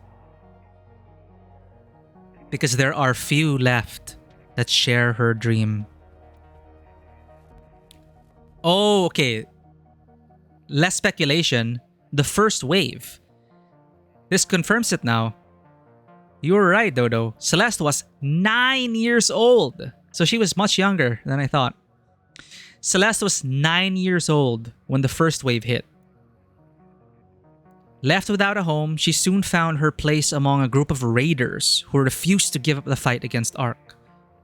Though she lost many friends along the way, Celeste persevered, and as a teenager...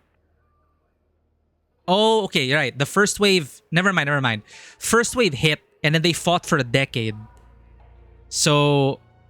Okay, never mind. Our actually initial speculation was closer. Because, remember, the first wave lasted for a decade. So, she was 9 when it first hit, and she was a teenager when she took a part in the legendary Battle of Victory Ridge. It was there that the last pocket of Ark was finally defeated, bringing the first wave to an end.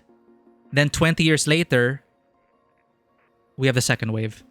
Battle-hardened and a firm believer that impossible odds can be overcome through sheer determination, Celeste shifted her focus from fighting to building. Yeah, she joined at the end of it, Battle of Victory Ridge.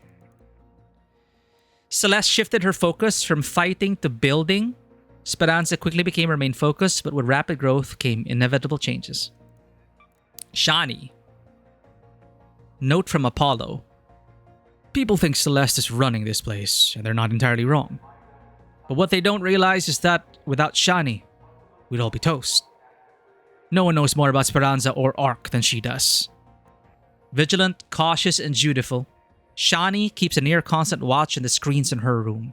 Officially, she's tasked with monitoring any topside threats, as well as operation of the tubes and all raider hatches, which provide quick and silent escape routes back to Speranza. In reality, there's little in Speranza that escapes her watchful gaze.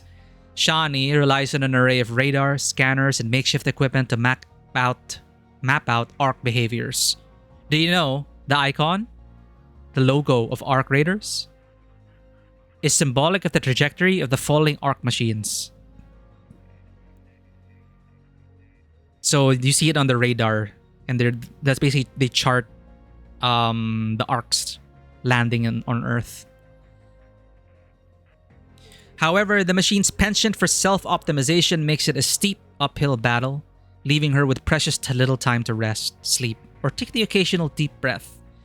In addition to her equipment, Shani also relies on a network of scouts for first-hand intelligence and surface activity. Unlike many raiders, this select group seldom engages in open combat, relying more on stealth. Tianwen, or Tianwen, in addition to... Okay, so about Celeste says something about her. You know, I don't really remember when she showed up. One day she was just there, holed up behind a dead-bolted door, setting up shop.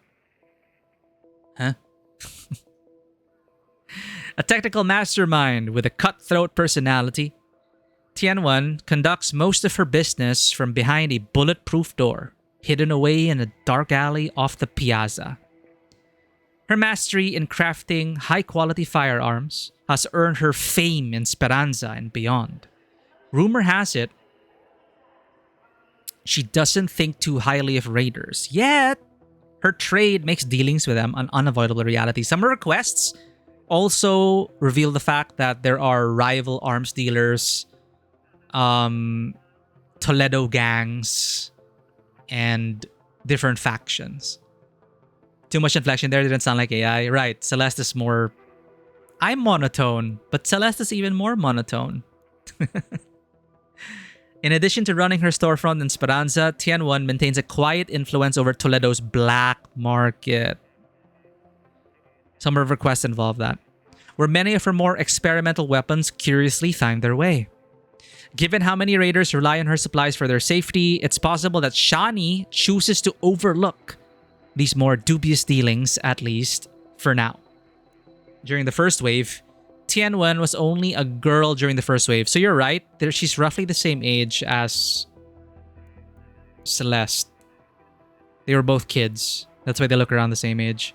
Her mother, Major Iva, was a legendary raider commander who led countless skirmishes in those early battles. When Iva fell at the Battle of Victory Ridge, Tianwen was left devastated and alone. The unforgiving years that followed taught her a harsh truth. The legacy of a celebrated parent won't keep you fed, and it doesn't take long for the next generation to forget who fought for their safety. That's why she's like this. That bitter lesson became the foundation of her enduring disdain for raiders. She says, "My mother died believing in humanity's shared struggle, but I believe in fair exchange. Humans look out for themselves, and I accept that. 20 cans of preserves or equivalent medicine for good gun. No haggling."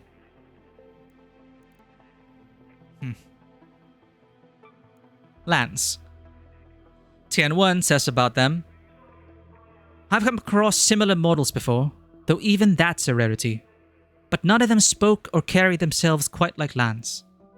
I'm not sure what wires got crossed in that middle head of his, but I'd love to find out. Also, he'd fetch a fortune in the black market. But you didn't hear that from me." So we've seen humanoids, probably similar to Lance, up on the surface.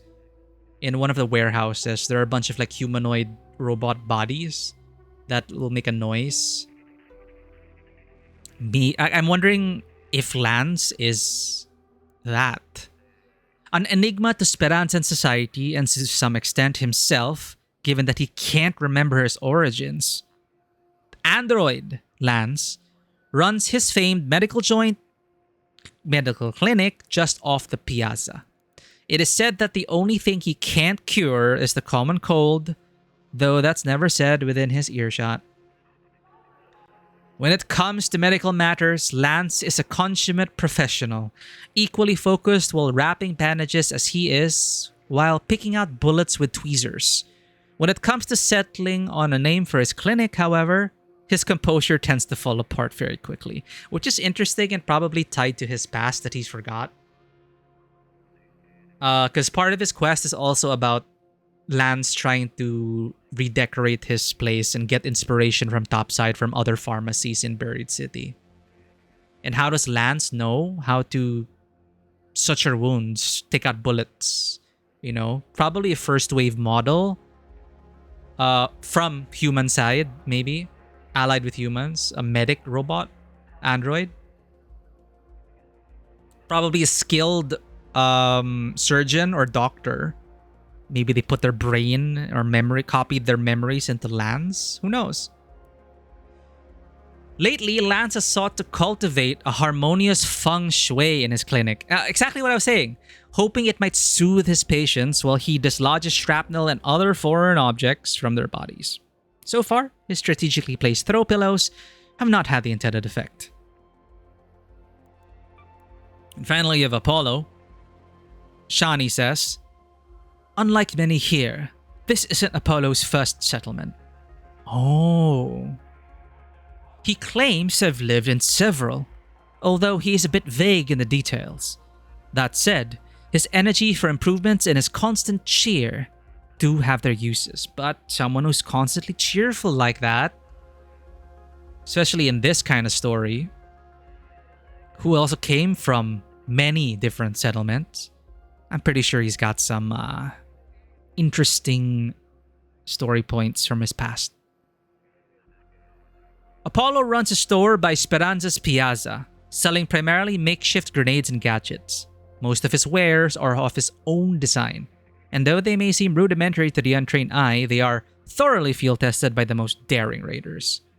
When major expansion projects are initiated, such as freeing up new living space or expanding the tunnel network, he's often designated as one of the foremen. Doubly so if indiscriminate demolition is required. Maybe he was kicked out of other settlements for his explosives. I don't know. An avid reader. Oh, that's why his quest involved this. So Apollo's an avid reader. He enjoys a hard-boiled detective novel. That's why he brings this up in a quest. Some say he puts himself at the constant risk of concussion just so he can forget the grand reveals. So that's our cast. Apparently, voiced by AI.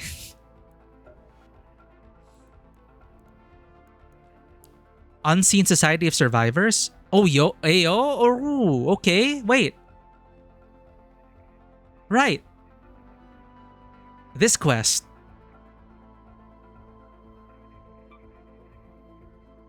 The signs of an unknown group of survivors were spotted around the Blue Gate.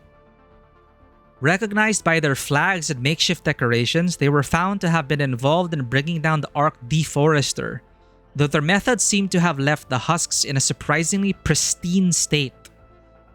They've got some secret tech out there.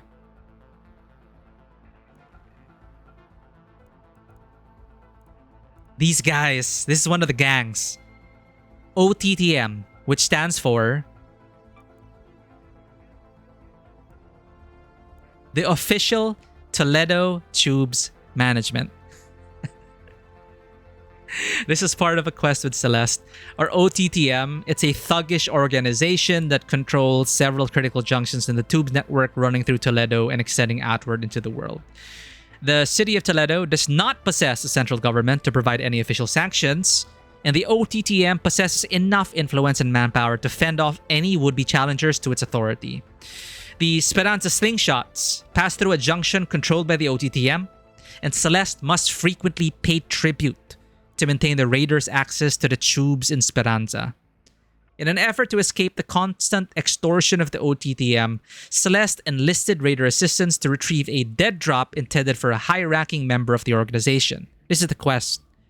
From its contents, she discovered that despite their threats and projected strength, the OTTM's grip on the tubes was much weaker than they let on. The dead drop hinted at tangible evidence that could expose their vulnerability. If discovered, it might be enough to rally even a single neighborhood into mounting a successful resistance and overthrowing the OTTM's control. With the evidence acquired at the spaceport, Celeste called a tense meeting with the OTTM. The representatives arrived with smug expressions, expecting yet another tribute for continued use of their tubes. They left, however, with clammy hands and worried faces. The people of Speranza aren't exactly sure how Celeste secured free passage for the Speranza slingshots, but a number of wild stories circulate around the local cantinas. Some speak of epic gunfights, others of romantic seduction, and a few whisper of infiltration and sabotage. One thing is certain, Celeste is a determined leader. She will do whatever it takes to ensure her raiders can carry out their work without interference. Will we get revenge from OTTM? Maybe. Who are we? Raiders. With Ark's lethal machines ruling the surface, only a handful of survivors dare venture topside. With a combination of unwavering boldness and quick thinking, they are the only source of rare goods for most inhabitants of Toledo. As Toledo grew into secluded, isolated neighborhoods, they started to isolate themselves. Okay, raiders have grown increasingly territorial and hostile to one another. While outside the reach of Toledo's security, many have been known to settle bitter rivalries by force. As Toledo grew into secluded, isolated neighborhoods, raiders...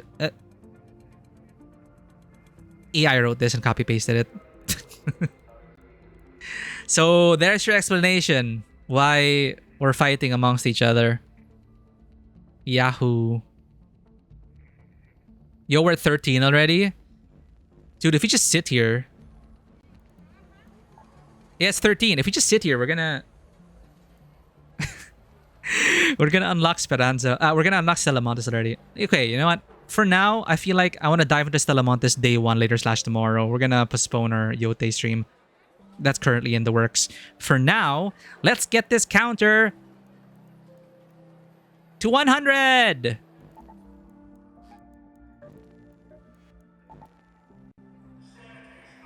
Quick raid, in, out, free loadout. Collect all the shit. Salvage all the shit. Donate it to the cause. We will leave nothing unturned. No box unopened. No arc husk breached.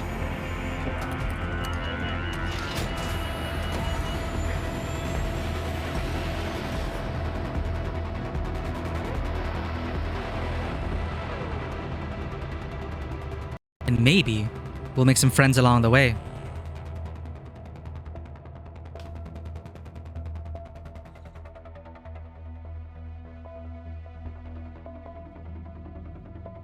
Unfortunately, we are on the Asian region, so I don't know if we're gonna get some interesting proximity chat encounters. I'm actually tempted to go to North America for that.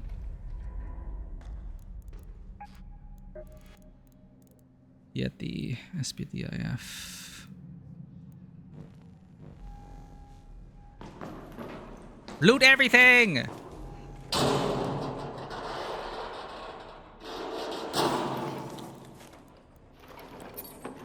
We have a kettle? Okay.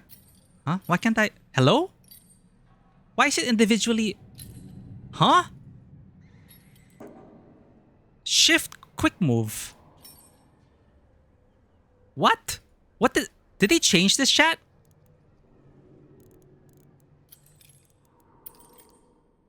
Shift click should transfer everything into my backpack. Why do I have to multi-click now? That is a subtle but interesting change. So people will take more time looting. Unless... No, even dragging doesn't drag the whole stack? Oh, interesting. I guess it kind of makes sense. If we're to put an animation, or if we're just to think about it in real life, it's... You can't just like grab... Like, what is a handful of metal parts? We don't know exactly, right? So I think it makes sense that you need to like grab a handful, put it in your pocket. Grab a handful, put it in your pocket. Right? So I think it simulates that.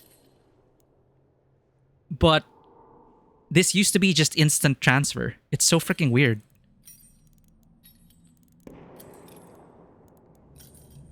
I don't get it. What's happening? Like, is my alt broken?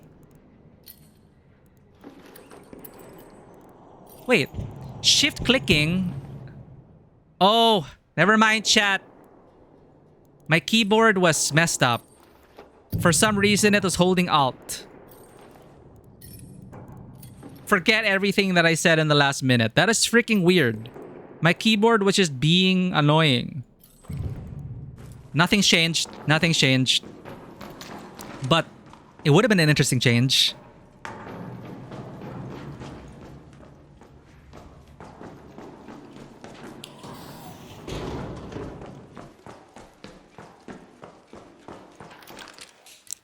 Loot everything! For Stella Montes!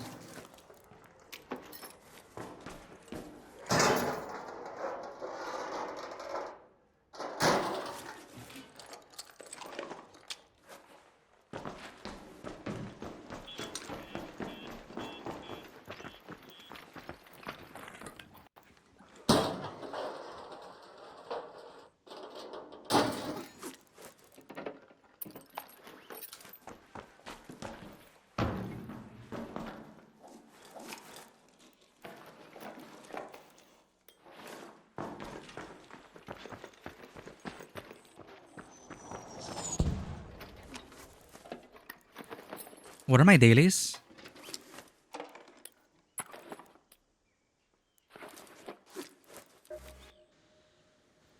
Surveyors! God damn it. This one I never do. Damage dealt to raiders using medium ammo. I've only done this in teams.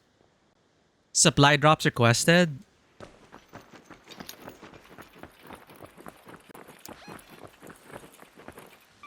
Let's head home at the Red Lake balcony lift.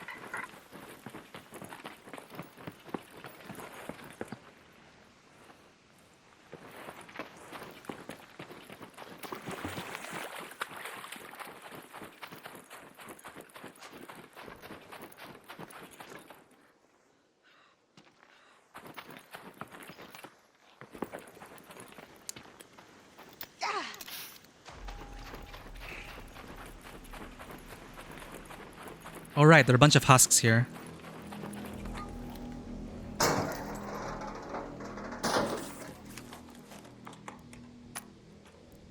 What's wrong with my keyboard, chat? I can't... Huh?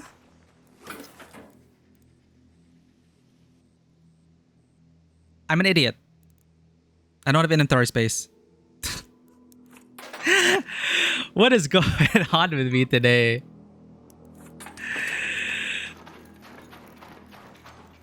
Yo, gun. Burletta. Oh, hey.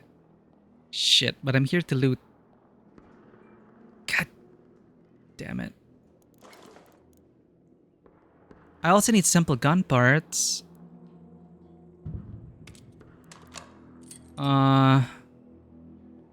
What is this refined into? Metal parts. Well, everything can be refined down to like the base components, but I can always make more bandages.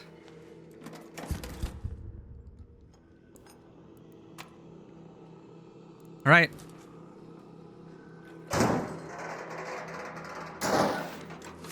I should pretty much extract now.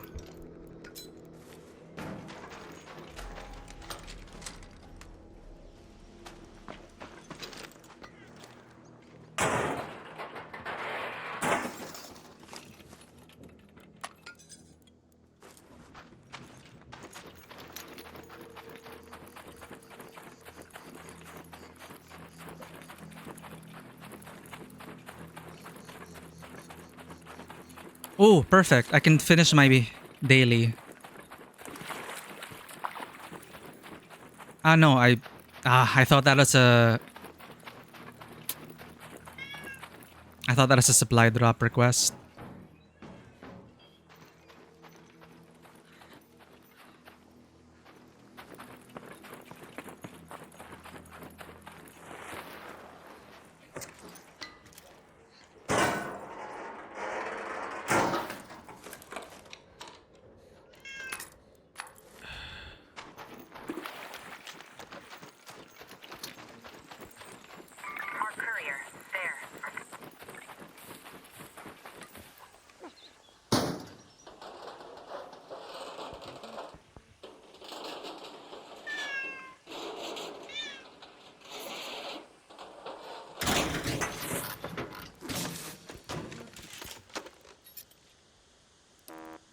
What?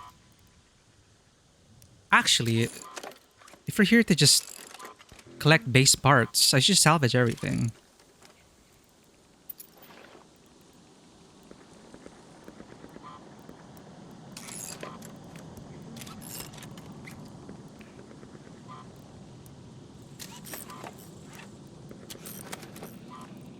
Ah, fuck.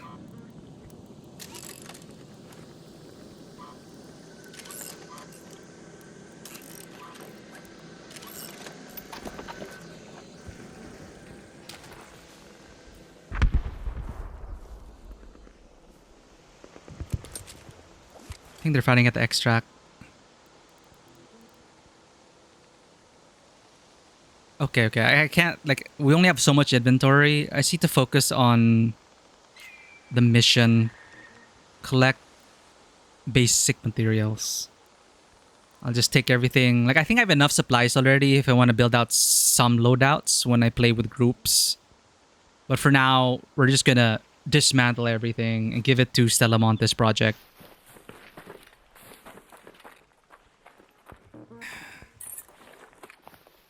You feel so bad shooting people just looting away? Well, you'll get over it. But that's why I'm so interested to see what the game's gonna be like in 6 months.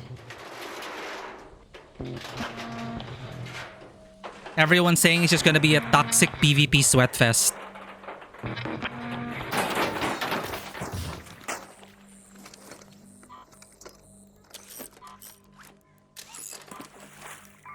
Why over here. Oh, you can't salvage that. Where is the item?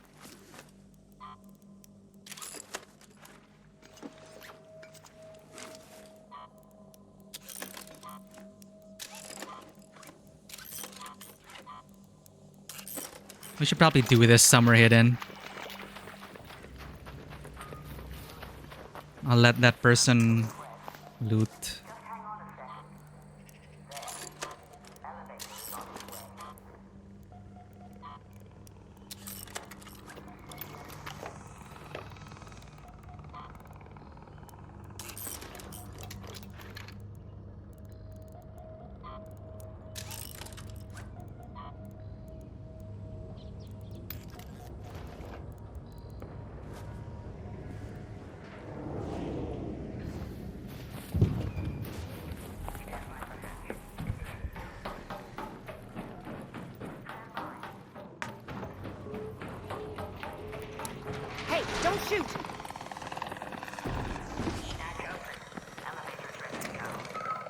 Friendly, friendly, friendly. Let's go, let's go.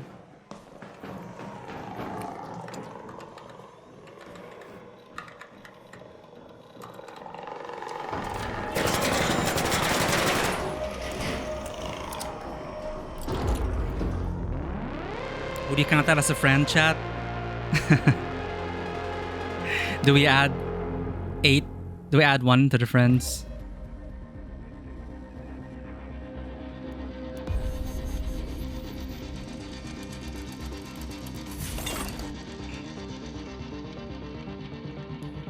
Went into Annex, heard someone looting, called out on mic, no answer, so I killed in the voice chat. I was like, come on, I'm just looting. I wouldn't have shot. On the other hand, though, I got shot in the elevator. Oh, wait, so he didn't respond to you? Yeah, for some people, they'll call out, and that's enough warning. And I can kind of agree with that. If they don't respond, or you can't trust them.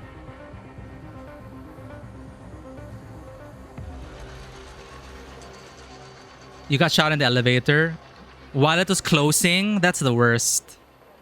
It's like, there's no point to it except to grief other players. If it's not yet closing, sure, they may want your loot. But while it's closing and then they knock you out, it's just evil. Evil, evil.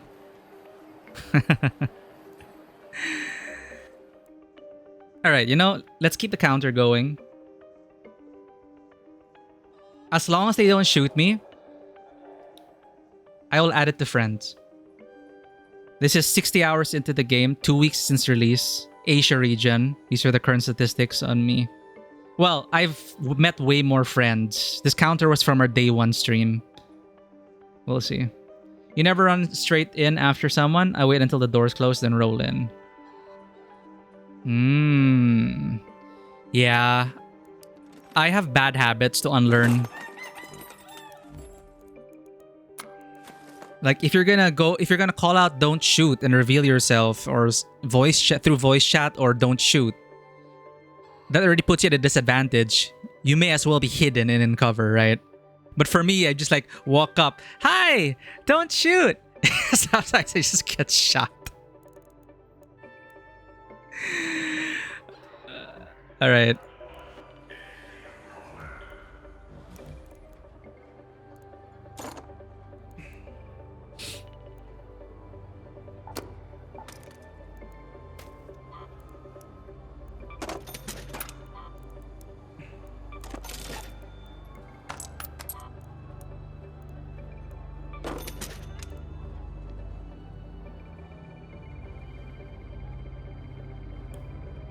Not enough time for them to kill you then? Exactly. It's halfway being nice, but the others just be yeah.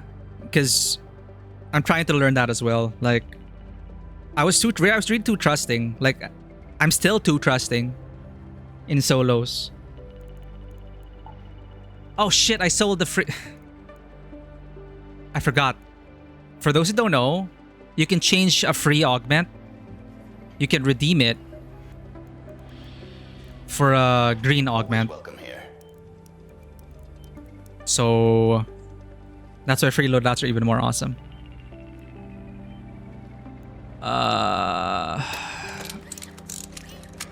We want to loot all the shit.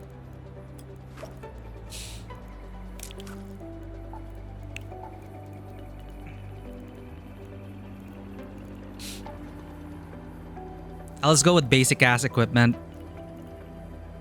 I'm there to smash and grab.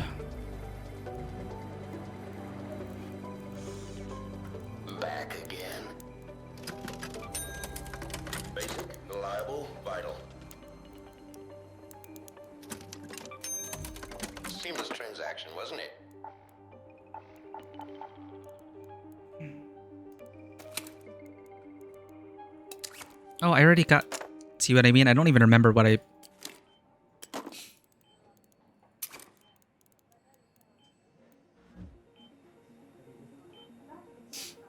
What do you think of just calling this place the med shop or something? I really wonder if that ties into his past. Because he really wants to bring the pharmacy to life. And I'd love to see that work out in a full 3D environment that we can explore. Here's hoping. Venator now only pretty much to have a bit of a leg up. I think we can craft a Venator.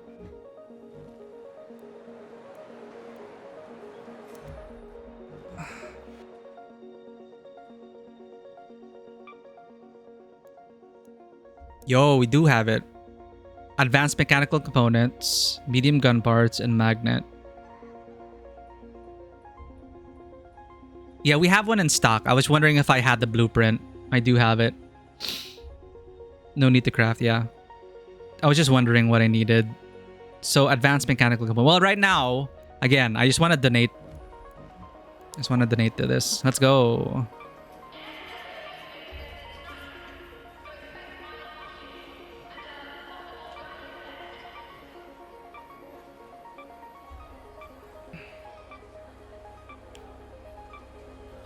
Scrappy will get us more.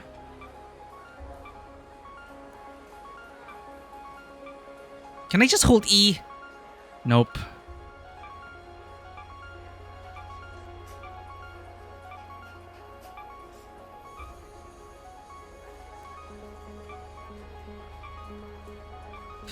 Time zone based 15. Interesting. Maybe each client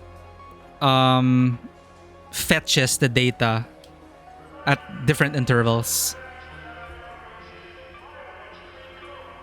Maybe for us it's like refreshing every 10 minutes, but for you it's refreshing every like, I don't know, 15.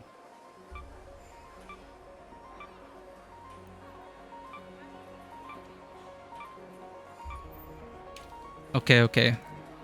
Loot everything, salvage everything, and maybe... and try not to die. Sounds like every other raid. You know what? We have one Venator in stock. I don't plan to fight. I just planned for self-defense. Let's go with the Berletta. Just basic loadout, and my aim is just to help speed things along for Stella Montes.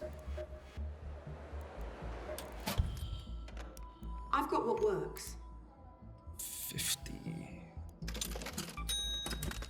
Light, fast, and easy to burn through. Safe pocket, just in case we get something interesting. I need to buy my Hullcracker for the day. Don't remember. Don't forget. Enjoy. Buy a Hullcracker. Should I buy anvils? Yes. Worth every coin. Yeah, take it. Got something for me? Yes, I need... What should I get from the rare one? No, I already have Exodus modules. Complex gun parts. I don't even have a blueprint for the Equalizer, Aphelion, or Jupiter. Shelley says she's been hearing tremors, but I think it's just the rumbling stomachs. I have no idea why, what these are, but it's purple. So I'm like, purchase! These are hard to find. Medium gun parts. It's one thing to survive. It's another to thrive. We've been trying to get beyond the bare minimum for a while now. Volcano, Hullcracker, Bettina. Okay, Bettina. You recommended the Bettina. This one is for the Venator or Renegade. Light guns are for Bobcat, complex gun part. What is the anvil then? Why do I have so much money? I was hunting for this guy's stuff. My RNG was so bad, I kept coming home filled with blue recyclable items. I sold them all. I rarely recycled. So sell. And I got the maximum stash and I kept selling. I almost always never recycle. Because honestly, because they don't have any quality of life features for custom loadouts and quick build, as you saw, I just go to the trader, click, click, click, click, click, click, click. I don't have to like go here and then craft, and then I can just go to like 3 menus, buy what I need for a cheap loadout, get out. So I'm gonna use it while I can.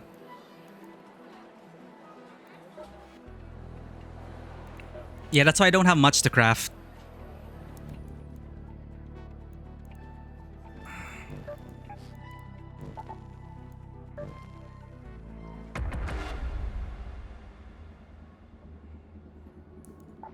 %.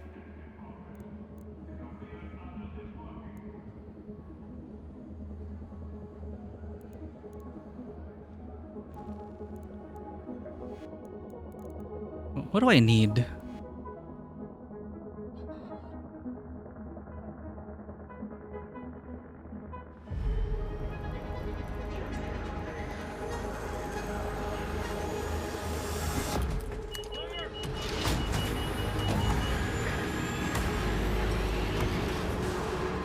Exactly, you have all these parts, but nothing to craft because of the damn blueprint RNG.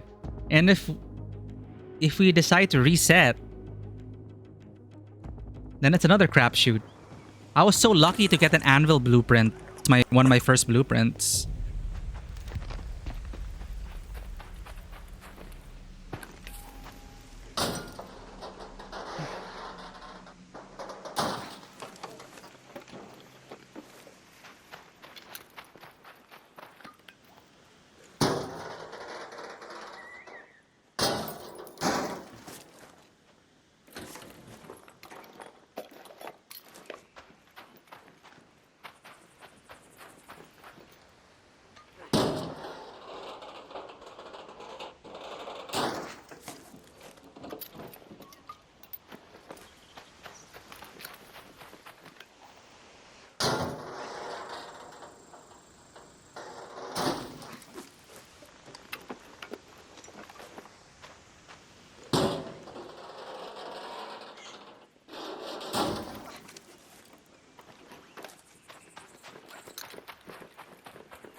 Someone actually spawned behind me before. Like, we spawned at the same time. That's only happened to me once, though.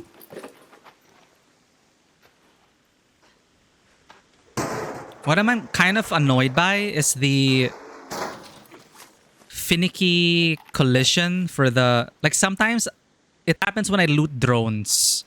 Like, I have to, like, keep mashing E. I have to find, like, a sweet spot to, like, loot it. Because sometimes it doesn't work. I don't know if you guys experience that as well.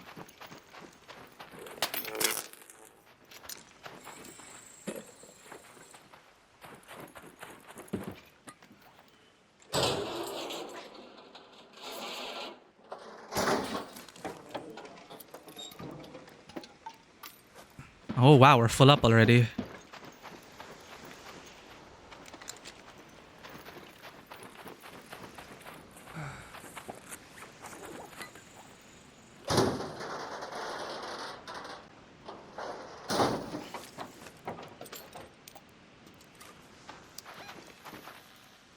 Head home at the Red Lake balcony lift.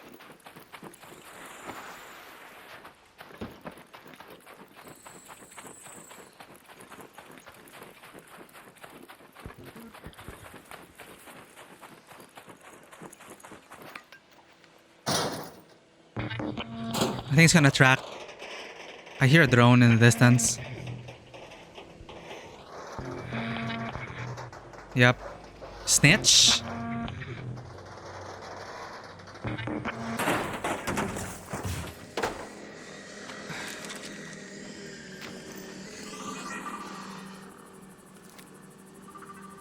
I don't know if this is gonna protect me.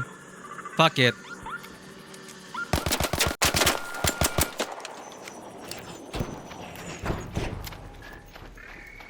This is what I get for not bringing enough ammo.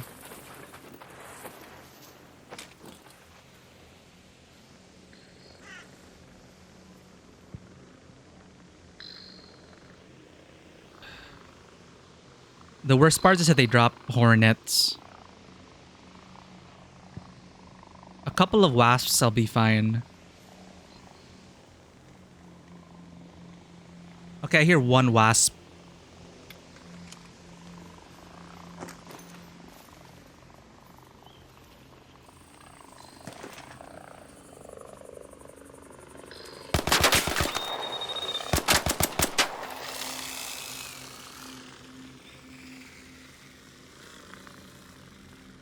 Shit.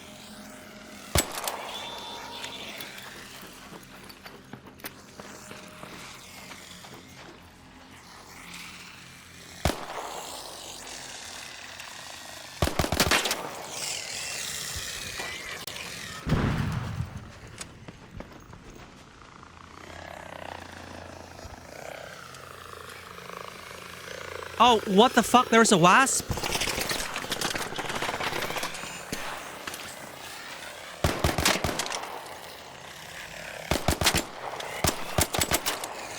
Oh god, I don't have enough ammo, man.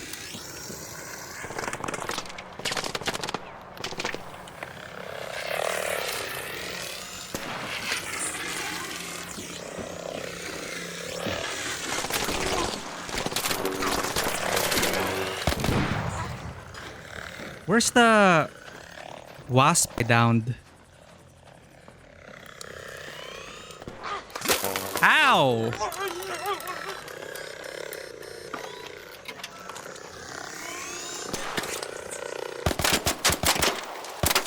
Where's the wasp I downed? I'll wait for it to...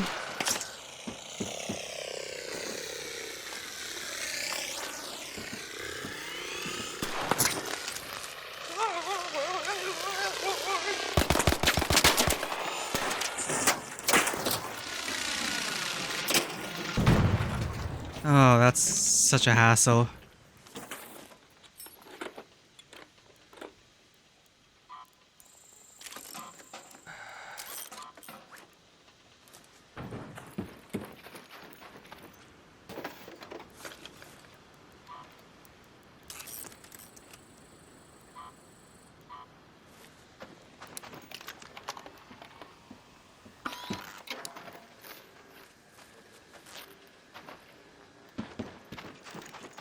Where's the other arc that I downed?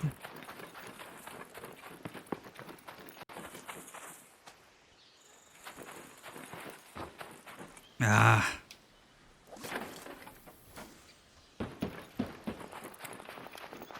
Well.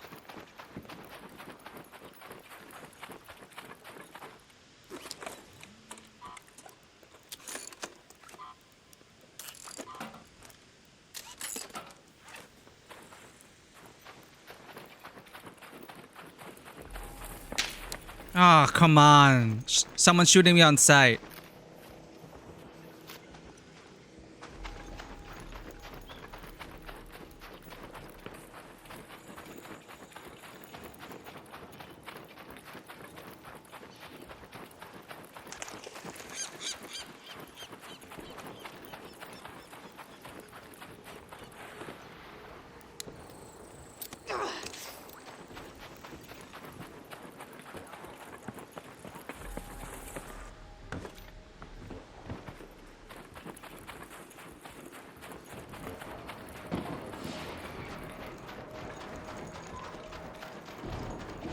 Shit. Are they gonna close it?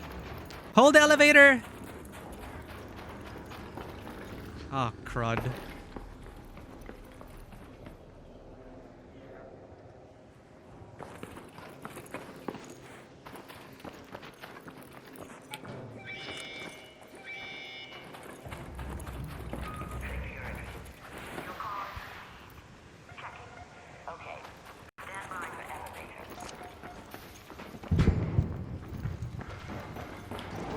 Someone's died here.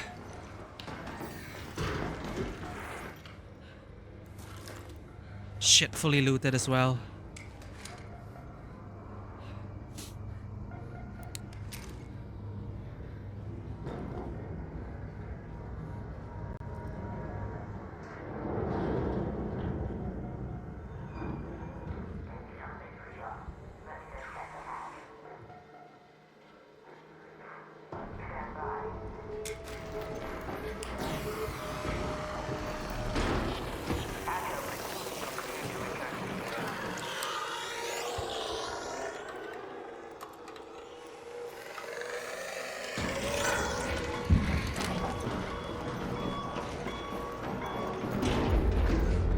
Note to self. Bring a heavier weapon and more ammo.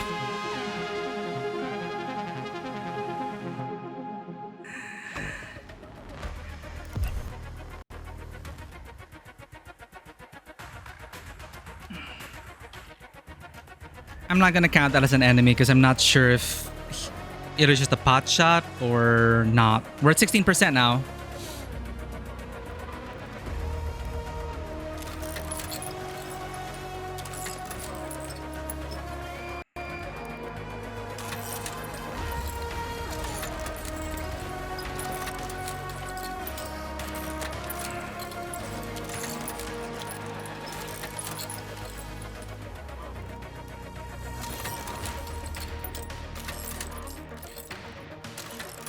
Okay, I actually need the mechanical components.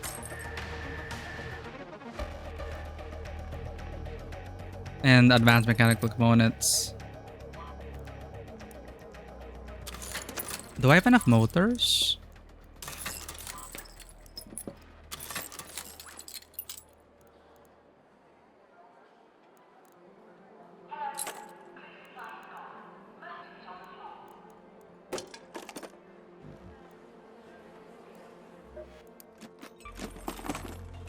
Huh?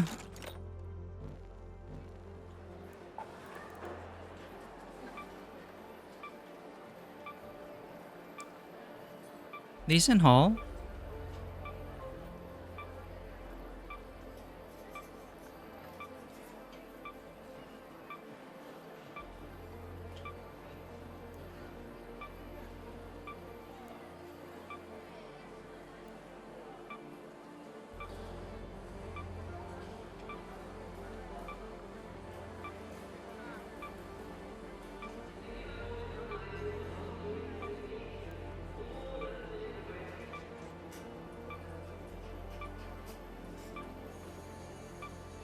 I wonder if there's like a leaderboard for donations. Okay.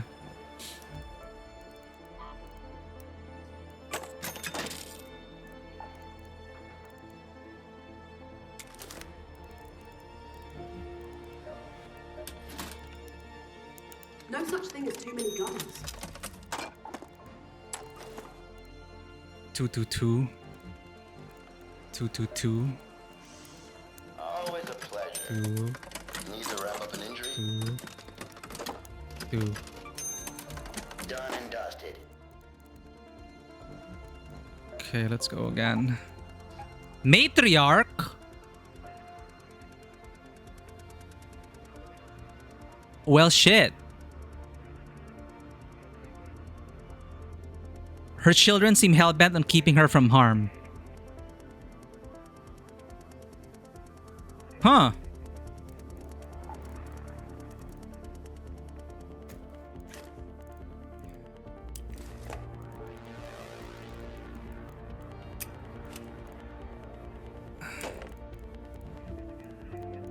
Tianwen. Tianwen.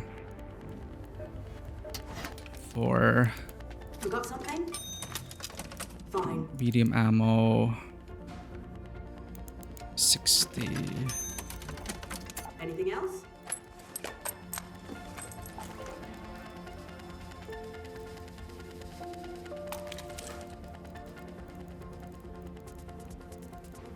You help someone, use a key with someone, to other people walking, just straight shooting.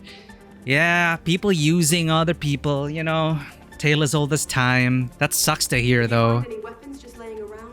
I'm you uh you make the effort to take down a difficult arc and people just like gank you and take all the loot. It's terrible.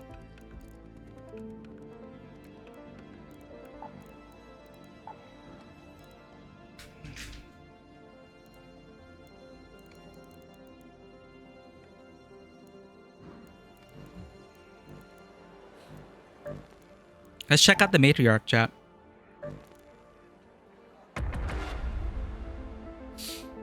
I also need to do my feats.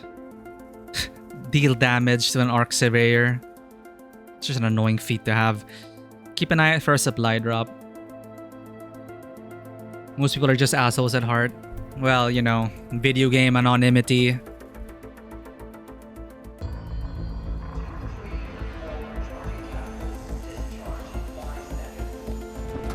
Which is why I think Embark is doing an interesting social experiment here.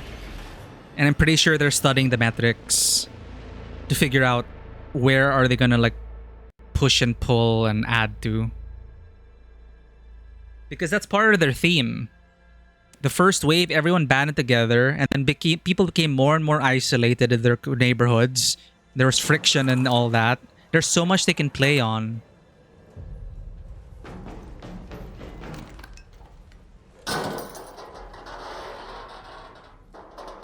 Like, maybe, like, eventually we might have to sign up, right? The Matriarch has been spotted near your location. Matriarch. Keep your wits about you if you decide to go anywhere near, and always keep a close eye on her children. Let's check out Mommy and her children.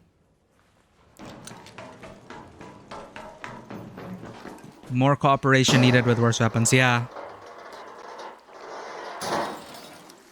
Because someone, like someone who stocked up on all like epic weapons, he was saying that, yeah, in the long term nerf would be great because what he found out is that these people who benefited from the supply rack rush pre-nerf. A matriarch. Up there. It's like, what do you do? I guess I'll just kill people to use my loadout. Sorry, I'll finish my thought. Just sign up. Like, there are different factions, right? Different neighborhoods, different factions. People are starting to fight each other. Like, if they continue to lean on that plot line and grow it, maybe we'll have to, like, there'll be faction reputation. Typically with these kinds of games, right? To contribute to this faction, you take down raiders or something.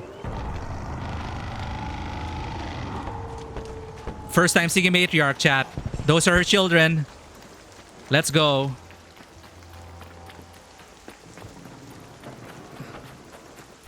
I feel like factions are definitely gonna happen. It's another thing to grind for as well.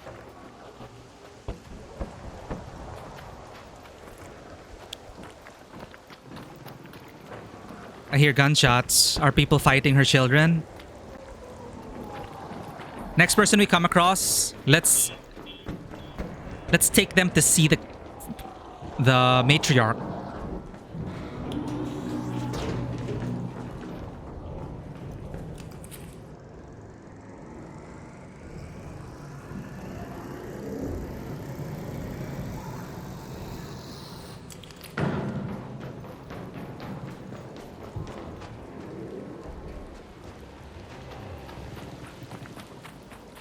I want to see.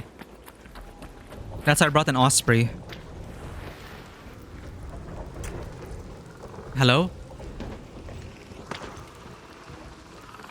Oh shit. Fuck. That stupid pipe.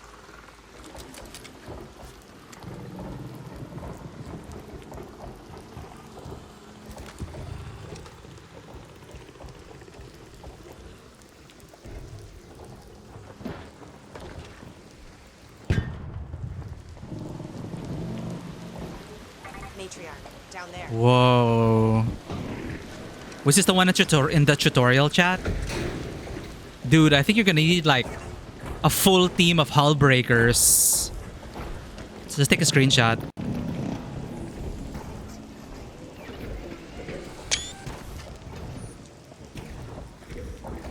Where are the children?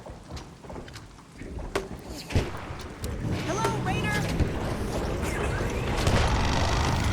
Guy! Oh my god.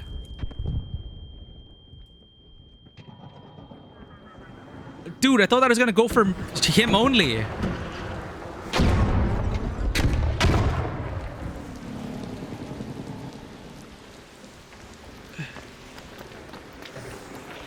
Ah, shit. Holy shit, gas?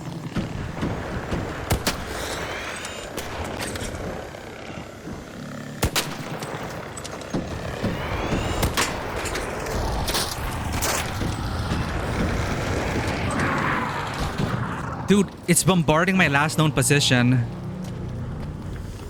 Our last known positions.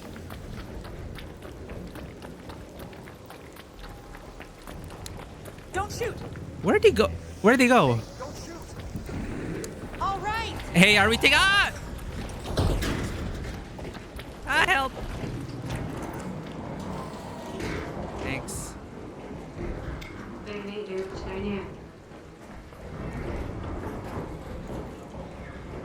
Were you the one shooting at the queen? The matriarch? Yeah, that's me pissing her off. That was fun.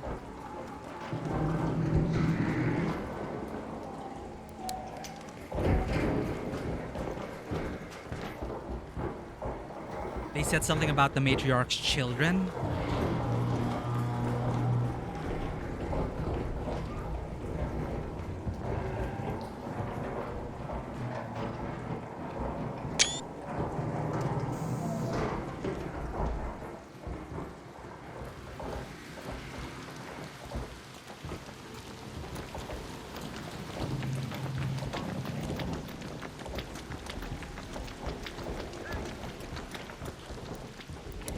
Don't shoot!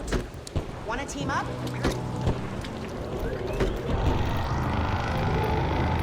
Okay, so we're in it. We're in it, chat.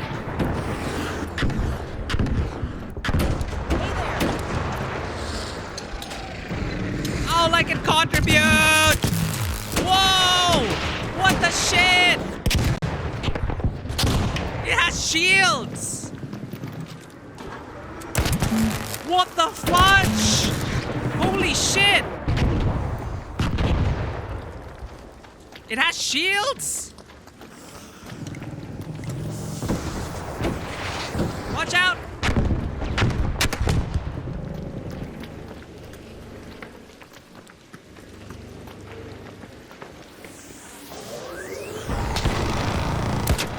Where the hell do we even shoot it? Where the hell do we even shoot it?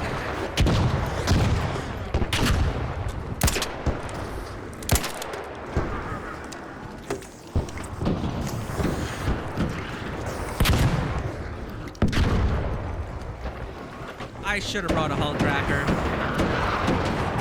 Oh god. The nice positions. Shit. What about all the gas masks we looted? Can we turn that into an item?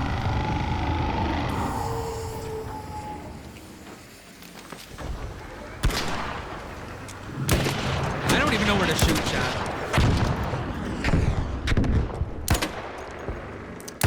I'll just shoot it at its eye. I don't even see any recoils. Okay, it's not as precise as a Rocketeer, thankfully.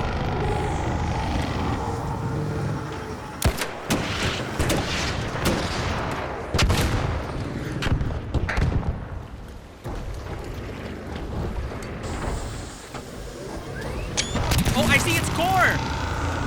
I see its core!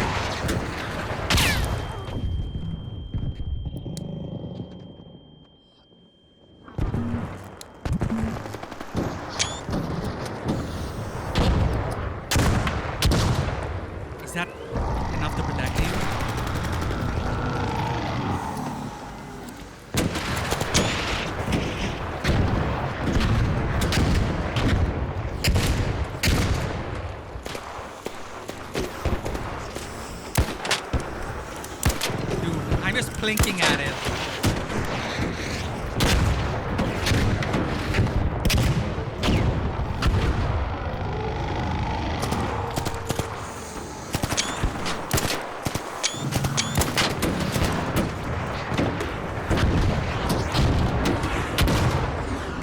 Okay, it only fires at the last known position. It doesn't track you.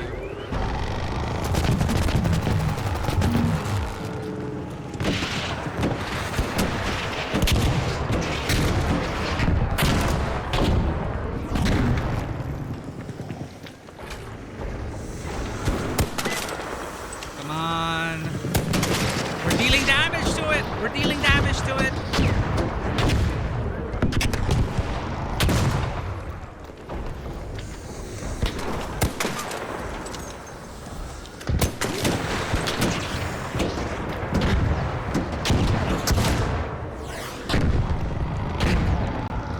I need a better sniper position.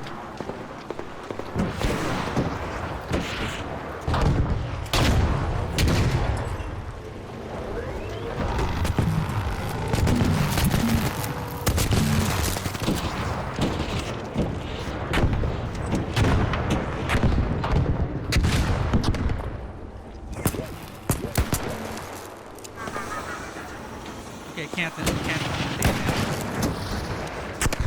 Can it reach me from here?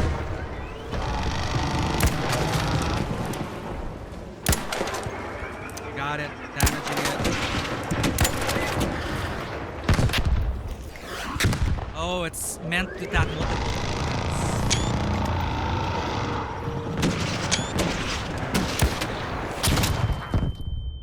Okay, it's not as strong as the Rocketeer, thank God.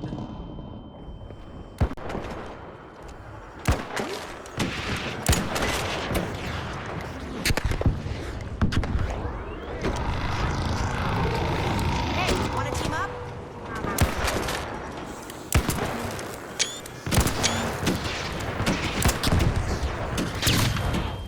I'm getting greedy.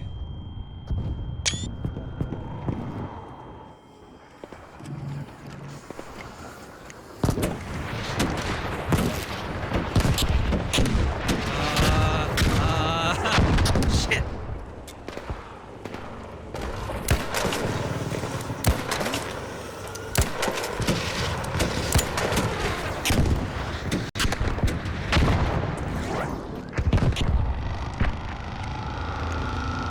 Okay, we're safe here, I think.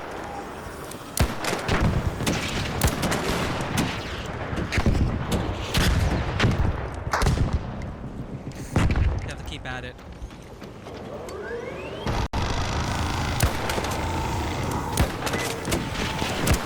Okay, don't get greedy.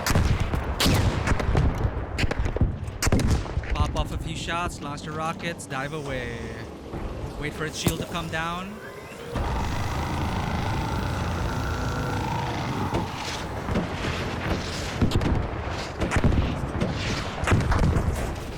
Ah, shit, Leaper. Ha! Wait, that thing can jump. Fuck! Oh, it's learning from us, chat. It's learning. Ow! Oh, shit.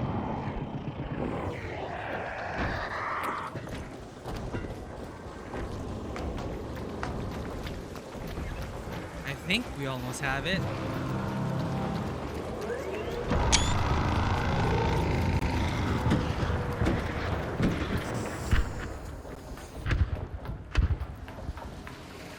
Okay, going back up.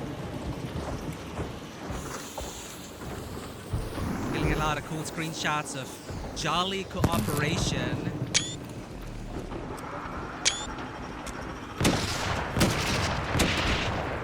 Yo, we even got people on the other side.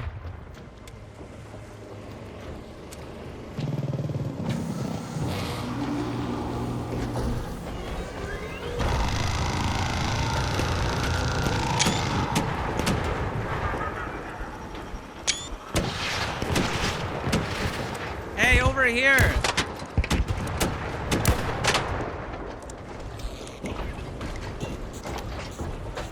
shit, it's not facing us.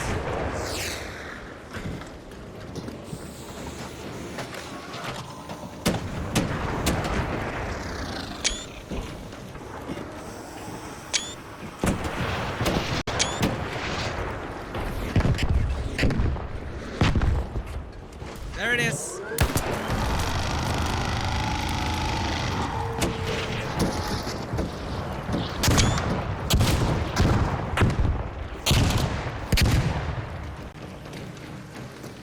Wait for a shield. Fire!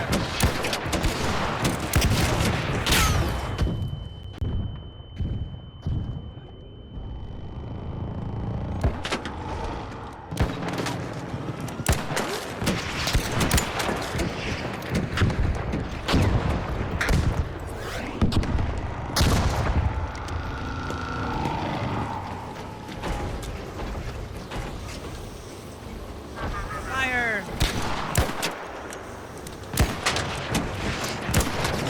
Run!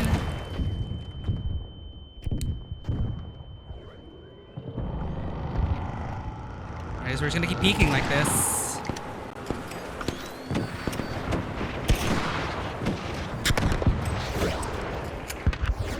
Whoa, holy shit.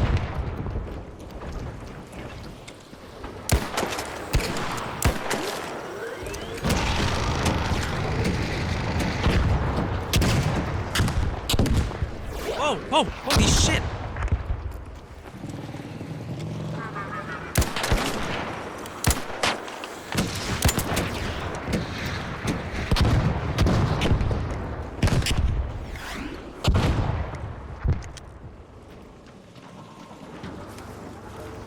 Fuck, we can't grab that one.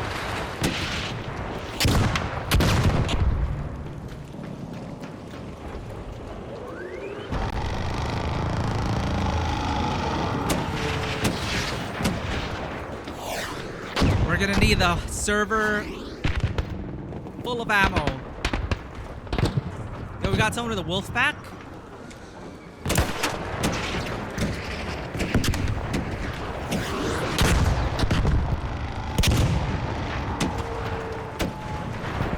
What the shit? That's new.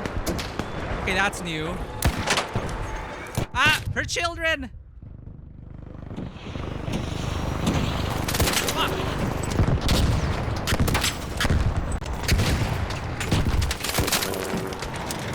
Shit, wasps! They're gonna take down her shields right quick. Find cover!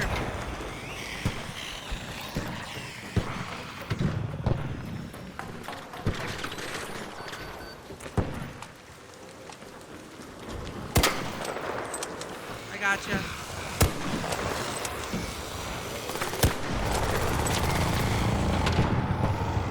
I missed those shots. I feel bad.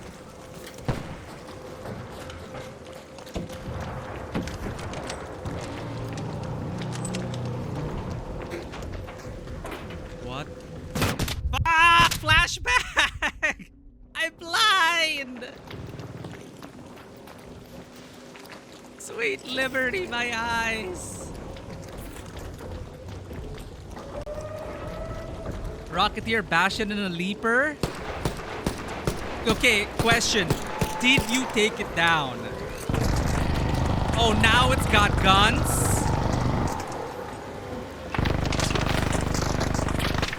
No, okay, the cavalry's here. Oh my god.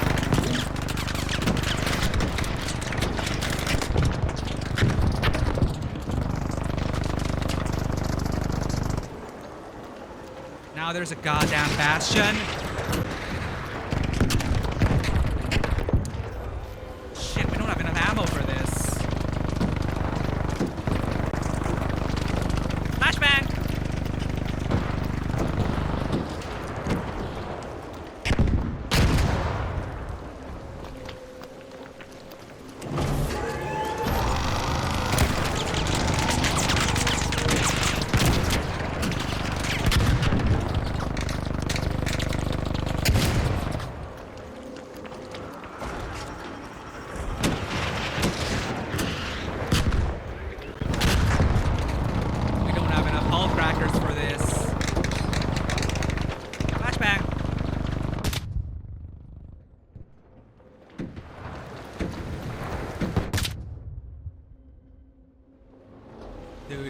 I don't think we're gonna take it down. I don't think we have enough ammunition. 10 minutes on the clock. Good try, though. It is an honor fighting beside you all. We'll get you next time, Matriarch.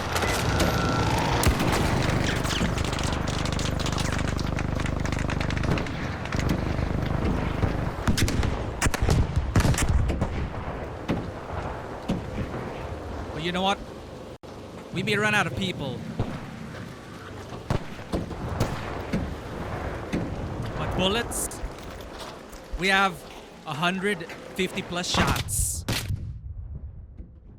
We're not leaving until all our ammunition's depleted.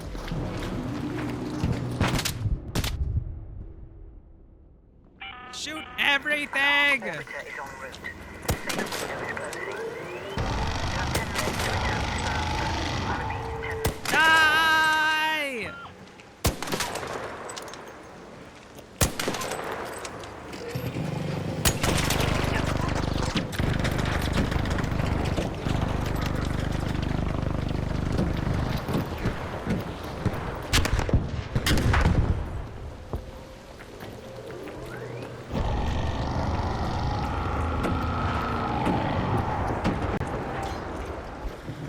Why am I looking at those? I don't know what those are. Fuck.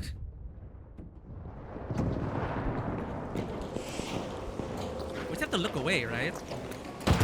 So I can stay. My eyes!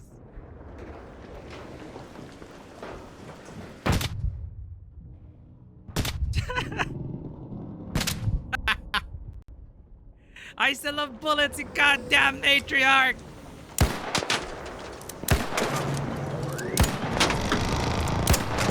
I'm taking you down! Don't shoot! Oh shit! We got traitors! Don't shoot! We got traitors! Who downed you? Oh, please.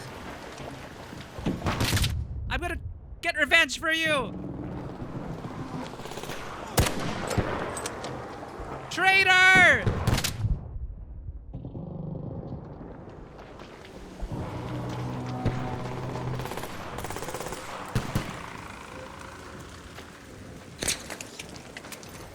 There's a whole cracker on my back. Whole cracker on my back. Hull cracker? Oh! No! No!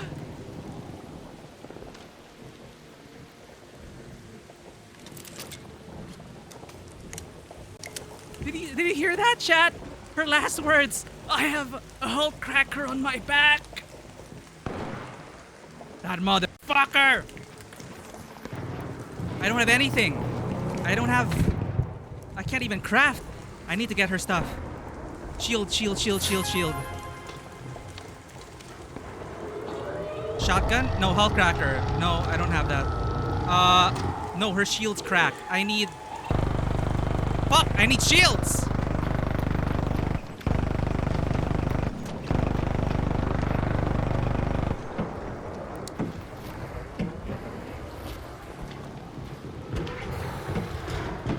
You think he's still there, chat? I intend to carry on the fight.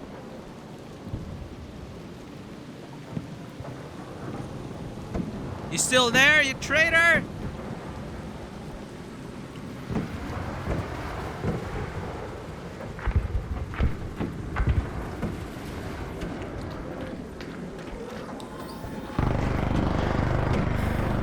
I need to recover.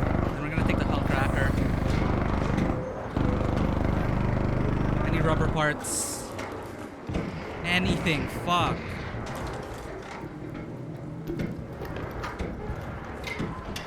Okay, we got shields, we got shields, we got shields. I've looted a shield earlier. Dude's probably running to extract. We're gonna carry on the fight, chat. The friends we made along the way, we can't let their sacrifice be in vain. I will carry the Hull cracker in her name. What do you mean she has no ammo? Where's the hull cracker ammo? Chat. I'm going to... I can't put it in my safe pocket. I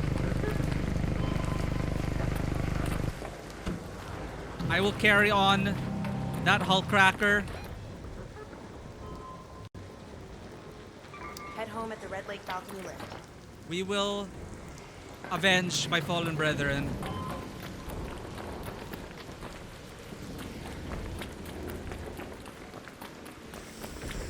Our goal is to make it home. Her hull cracker.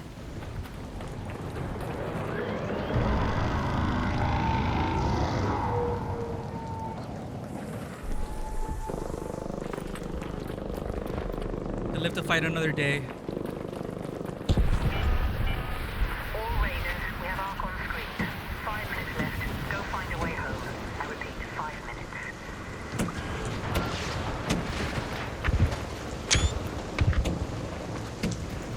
We're gonna head home, load up the hull cracker, and get our revenge.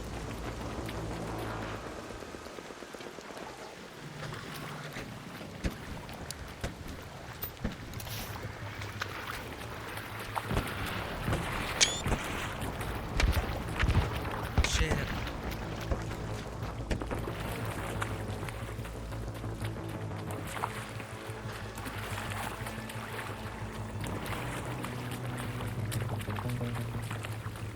4 minutes. Last extract. The guy probably extracted on the other side, no? If I see him at the goddamn lunch site, I'm putting a bullet in his head. He was killing us from behind.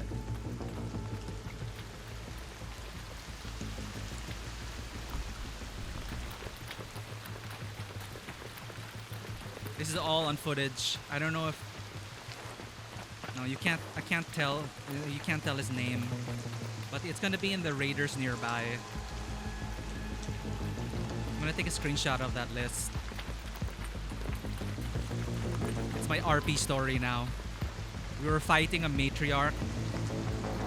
And this guy stabs us in the back, thinking it's a lost cause. I chase him, he flees. The raider's dying breath was to give me her hull cracker. You can't make this shit up, chat. It's so epic. Now, can we extract with it? That's the question.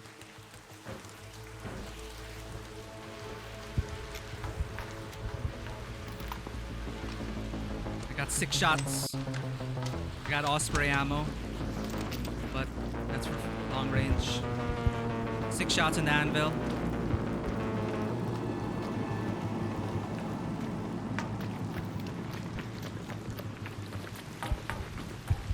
One shield in a dream. Let's go.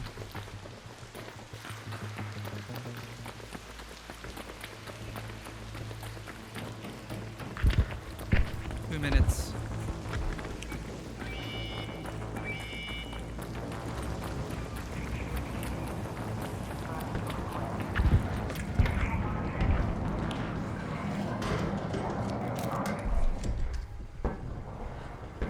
Arbiters landed. Last warning. 2 minutes left. Head back immediately. The window is closing. Got a little smoky.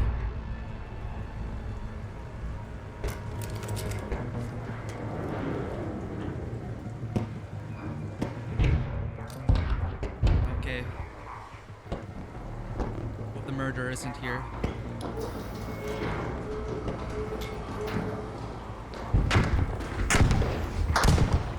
Go ahead, Raider.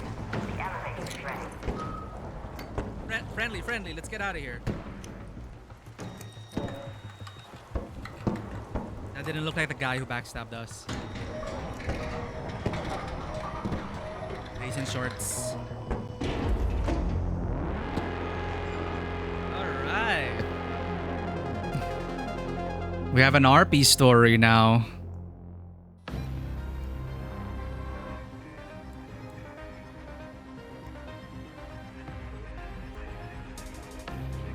Was this guy the one who shot us? Kilowars. Okay, I can see who damaged me.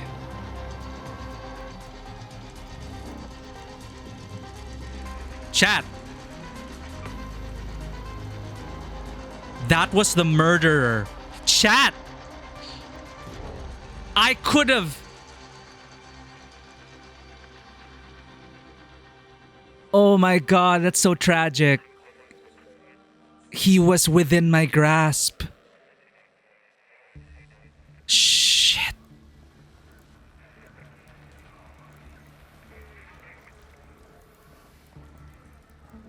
Chat.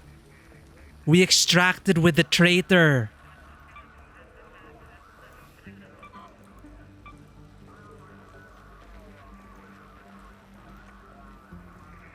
Oh my god. I looked at his Steam profile, screenshotting this. Chat. I could have shot him and prevented him from extracting.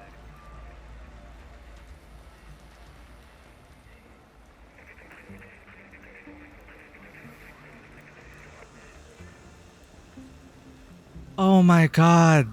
That's... Oh, he didn't even shoot me. I didn't notice, chat. I didn't notice if he was in blue shorts or not. I thought he was in pants. Oh no.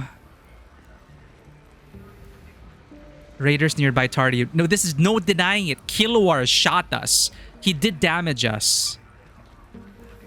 We received damage from Kilowars. From a pharaoh. This is the one who gave us her hull cracker. I think so.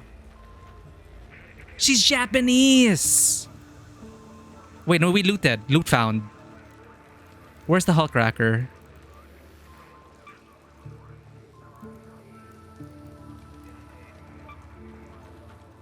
Unknown. Oh my god, chat. There's so many emotions right now. Kilowar shot us in the back and pretended to be friendly at extract. The last elevator out! I could have stranded him. I could have ended him. And now he taunts us with this profile. Look at this. I need to show main screen. Chat, this guy. This guy. Last elevator out. I didn't recognize him. I thought he went to the other side. I thought he ran to the other side. Because there was an elevator that was shutting down. The second to the last one. But he went all the way to where we went. And he pretended to be friendly. And I let him go. And he killed all our friends.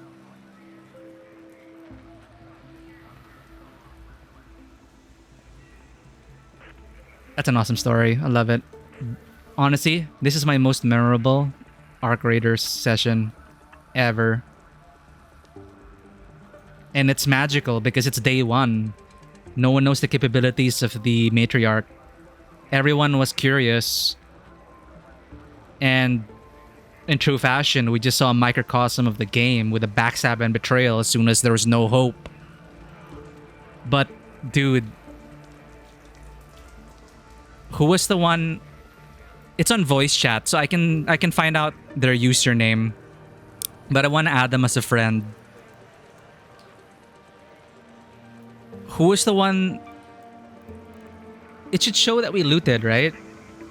It should show that we looted the hull cracker. But how come it doesn't show here?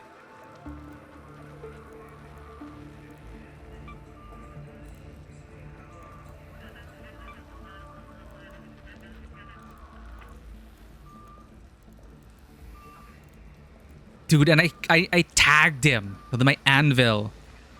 I think I cracked his shield, and the hornet, the wasp drove him away. And he ran.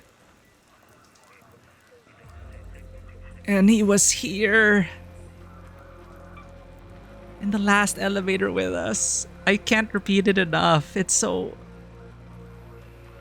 I think his weapon was holstered. I was there. I was in cover.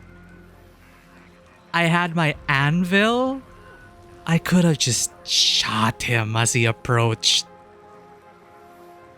Jesus Christ.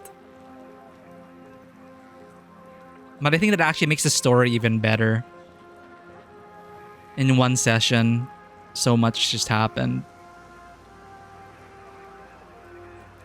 Holy crap.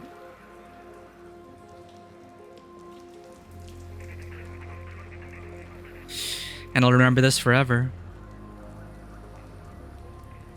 It really started when we first met that person with the Hulk cracker. Then she sealed the door for the leaper, right? And I noticed she had a Hulk cracker. And she decided to give it a shot. Took the risk. Possibly our first matriarch encounter. My first for the day. She brings a Hulk cracker in. Pops open the matriarch. Revealing the matriarch's heart. That wouldn't have happened if she wasn't there with the Hulk cracker. And this guy just betrays us in the end. And I approach her and I try to fend them off. And she just dramatically goes on proximity chat. There's a Hulk cracker on my back. And then she dies. It's so dramatic, man. I need to... Dude, if I had an artist... I'm pretty sure comics are going to be coming up. But I feel like I want to have a comic done about this scene.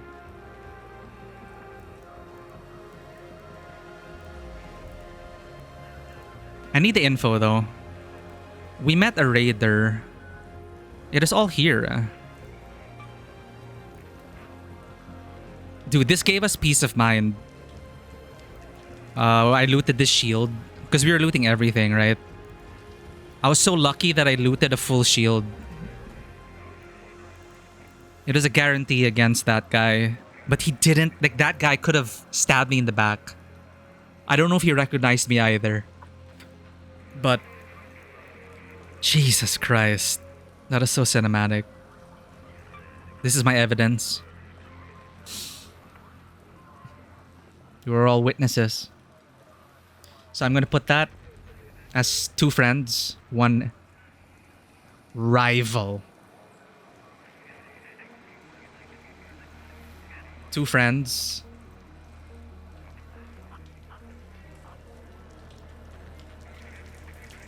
And this is where we end. 1 vendetta.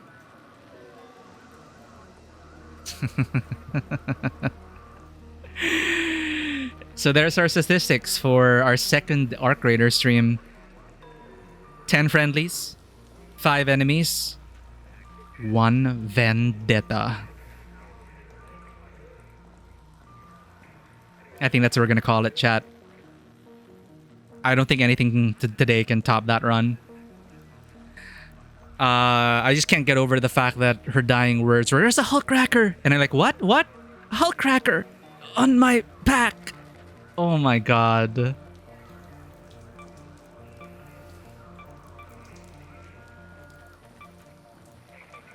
Dude, and it was some Japanese lady who probably didn't even like...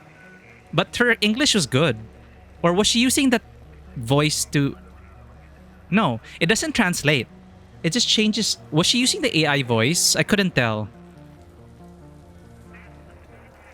And it doesn't translate, right? It just transcribes.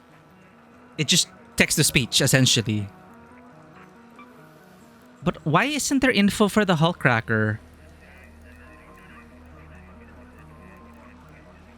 Is there no statistic for looting raiders? Because I looted her. How much freaking damage did we even deal? Osprey was dealing total 405 damage, 240, 561. Yo, I dealt thousands. In the Matriarch seemed still at full strength. And its quote-unquote children came along. When the Wasps... Like, that is such a great wave. The Wasps forced us to disengage. Because then things were escalating. And then the Wasps came in. And yeah, they're like low-level arcs. But in the open, coming at you in swarms... Though they can gun you down fairly quickly. So we were forced to seek shelter. And then I turn around and I realize it's too quiet. And it's because this guy was murdering other people.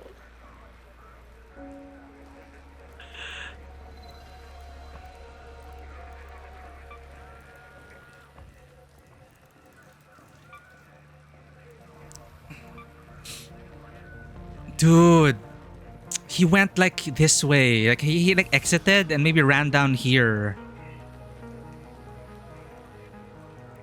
But even though if I left like 2 or 3 minutes later than him, I still made it before him. Or he was hiding? Or we arrived at the same time. Yeah. It's kind of... Yeah, he took a longer route if he went through here. So it matches up. That was him.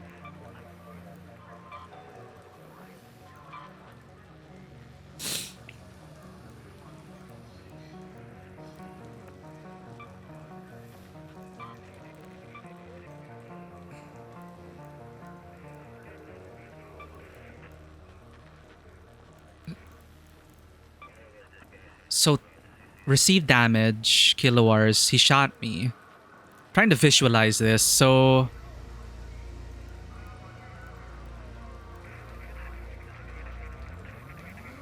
Yeah, the Matriarch was here, and then this is where the PvP happened. And we were sniping from here. And the Wasps drove us back. And then I realized my companions were getting gunned down by another raider, Kilowars.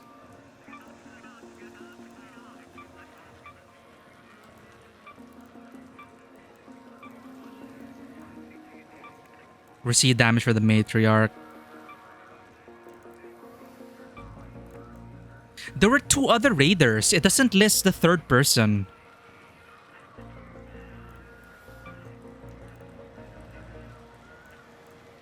There isn't enough info here. I don't know if it's all stacked up. There are 15 events.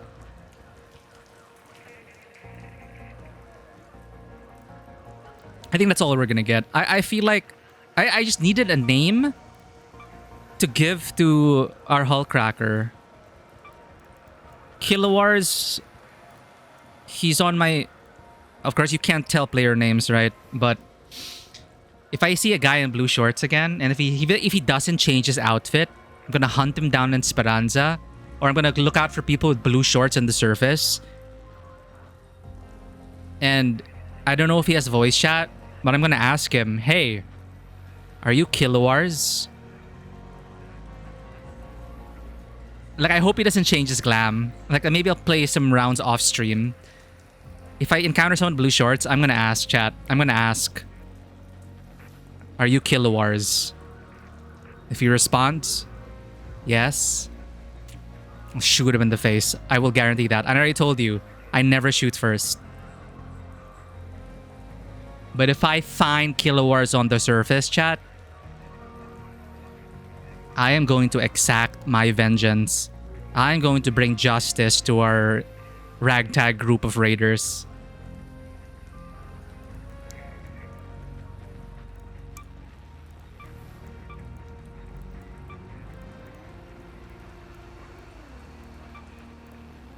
So, I'm assuming that it is the Japanese lady. Tardy. Username's Tardy. With an anime profile pic and a Japanese name. I don't know if this person's from Japan. But my head canon's already in overdrive. And Here's the story, chat. Here's the story. So, Kilowars betrays us, right? Whether it's out of selfishness, greed, desperation, or combination of all, because we were fighting a battle of attrition. The fight was escalating. The matriarch's children arrived in her defense. And the whole tardy shot into the core. We were able to deal thousands of damage, but nothing was happening. It was like our first encounter with the matriarch. So this is all information for future raiders. Like, we were one of the first wave of people encountering the matriarch. And so I chase off Kilowars. I don't get a good look at him, so I couldn't really make out his outfit. I think it was a full outfit with pants. Tardy's last words, take the hull cracker from her back. She said it as she was dying. I take the hull cracker and I extract. I run all the way. I see the matriarch in the distance decimating more raiders on the other side of the dam. It doesn't even look like we made a dent in it. But I'd like to think that in my head canon and the sequel to this story is that if and when I get to participate with another group taking down a matriarch, depending on how it goes, I'd like to think that this lady who called herself Tardy, the Hulk Cracker who called herself Tardy, was the one that created that weak spot on the matriarch's body, which allowed us to take down the future matriarch that we see. And I think that's gonna be a pretty much self-contained story. So it's perfect because I will name this Hullcracker Tardy when I realize that the person I extracted with, the person who pretended to be a friendly, and me, because of my nature to never shoot first, I let him into the elevator, chat. I let him in. I was there in the elevator first and I could have kept him out. And it was the last elevator out. So, it's so appropriate that this Hulk Cracker, I'm going to name it Tardy, because our retribution against the matriarch and perhaps Kilowars is going to come late. It could have happened there at the final elevator to go down that day. But justice was tardy. But it will come. It will come, chat. I am going to scour the surface for Kilowars. Incredible. So, I'm happy with that run. We also contributed enough. We got our merits. We got a Hulk Cracker, which is also appropriate because I lost two or three Hulk Crackers trying to do some quests yesterday. So I'm going to keep this Hulk Cracker with me. And I have a good headcanon. I have a complete story in my head. That is the best round of Arc Raiders that I've ever played in terms of emergent storytelling. And why I'm so excited about it is because this rarely happens on Asian servers. People don't really speak the same language, and people mostly keep to themselves. Rarely do I hear voice chat. That's why I was so surprised when Tardy spoke up. And the magic of it was that the novelty didn't wear off. Because, like, what? There's someone at voice chat, and she's helping take down the matriarch. And then her dying words, she like wrapped up the whole scene perfectly. And that wouldn't have happened if she didn't engage in proximity chat. And there was even the other dude. The other dude was begging for his life. Did you hear that, chat? Did you hear that? I don't know if he was I think he was telling me, please don't shoot, I think he was on voice chat. I couldn't tell. But he was like, don't kill me, please, or don't shoot me, please. It is so faint. I don't know if it was on Kilowa's side or mine. And that's when I was like, who downed you? I will take revenge for you. And so I'm gonna carry their memory forward and hunt down the killers. That would have been great if we had a social hub. It would have been so cool if I read this battle report and then if I click continue, everyone was in the last raid. Imagine if we popped into the social hub, a shared social hub in Speranza. Dude, I don't know how that would be. Like, oh man, I would try to like get him on proximity chat and just RP the shit out of it. But he's on my shit list now, chat. He's my enemy number 1. I can't find any other information. I think there's nothing else. Vanwa, oh my god, welcome back. We just finished telling the story of something incredible. This is the best session I've ever had on Arc Raiders. Ever. So we were trying to take down the new boss, the new big boss, the Matriarch, okay? This is the play-by-play report. So I spawn in, I loot this shield and supplies. I make my way to the Matriarch. And a bunch of solos on the server. I bump into a friendly lady who I think is named Tardy.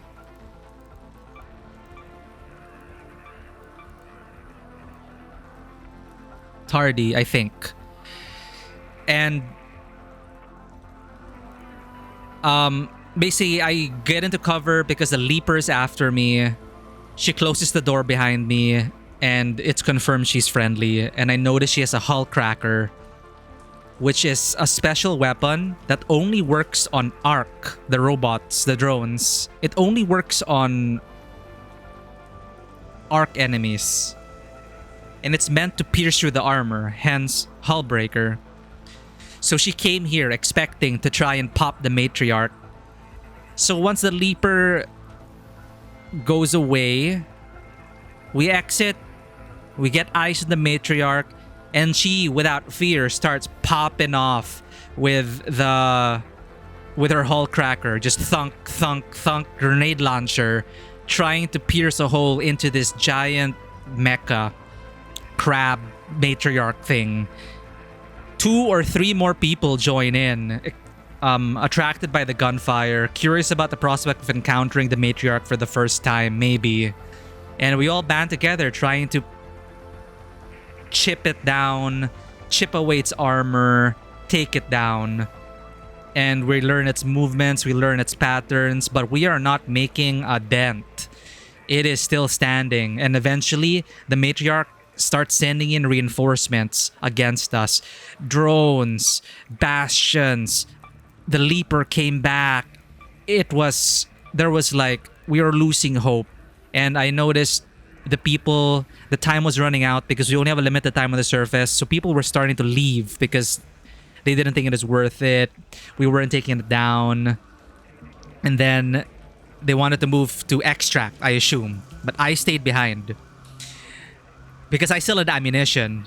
And it was more out of stubbornness. And I just wanted to unload all my ammunition. So I run back to the Matriarch, which is the key factor. I run back. So we fall back. I alone run back and start plinking at the Matriarch, right?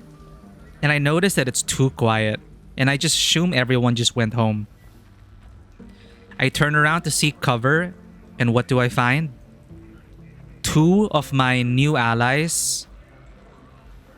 Or 1 of my new allies crawling on the ground. Just shot down. I see another one of my allies running in my direction. And she gets shot in the back. The distinct crack of a Pharaoh rifle from another raider. Another player who I believe was, before that, trying to take down the Matriarch alongside us. And this guy just decided to go full aggro, turn traitor, and shoot us in the back. And I would have been part of that if I didn't go away. So it's one of those things. I narrowly avoided getting backstabbed because this guy had that advantage. Everyone was focused on cooperating. This guy, our shields down, our health low. He just one-shots these friends of mine in the back. And I see her fall. The friend I made, Tardy, the one with the Hulk cracker. She falls. And the raider beside me, he's begging, please don't shoot, don't kill me. And thinking that I'm gonna knock him down, but no. I call out to the person. I see him hiding in cover. He takes a pot shot at me. I take the hit. But because of the shield I looted in the beginning. No. I didn't. I'm out of order. But he takes out my shield. And I think I'm done for. But me, galvanized with the fact that this guy turned traitor. I yell into proximity chat, traitor! And I shoot him with my anvil, which is a heavy pistol. And that surely knocks out his shield. And then, miraculously, what saved me, because I was out in the open, what saved me was a wasp. An enemy arc. Because they do not discriminate. So he takes a pot shot at me. I take a shot back at him. I'm open. I'm just charging in because I'm angry at being betrayed. I want to avenge my comrades. And then a wasp comes in and he starts shooting at the killer, the traitor. So it buys me time. It buys me time. So I get into cover. I recharge my shields. I bandage. I see the guy run for it. I try to take another shot. The wasp is on him. I hear the wasp take out a chunk of his health. There's a puff of smoke and he's gone. Silence. And I turn back to Tardy on the ground and I hear her mumble something. She mumbles, Hulk cracker. And I'm like, what? What? On proximity chat. There's a Hulk cracker on my back. And she dies as if on cue. Her last words to me, Hulk cracker on my back. Remember, she was the one that destroyed the armor on this guy with the Hulk cracker. It's a special weapon. It's expensive. You can only buy one a day. And she brought it into this raid with the full intent of using it against the Matriarch, because you cannot use that on players. So she was here to hopefully deal damage to it. And again, I bumped into her earlier. So it is so dramatic. So I loot her, understanding what she says. And I see it, the Hulk cracker. And it's suddenly a huge significance. Like, I take this weapon from her. I look back at the Matriarch and I admit I don't have ammunition. She didn't have grenades left. I had to extract.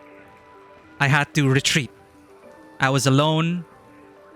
At Hulk cracker, no ammunition. And the killer was out there.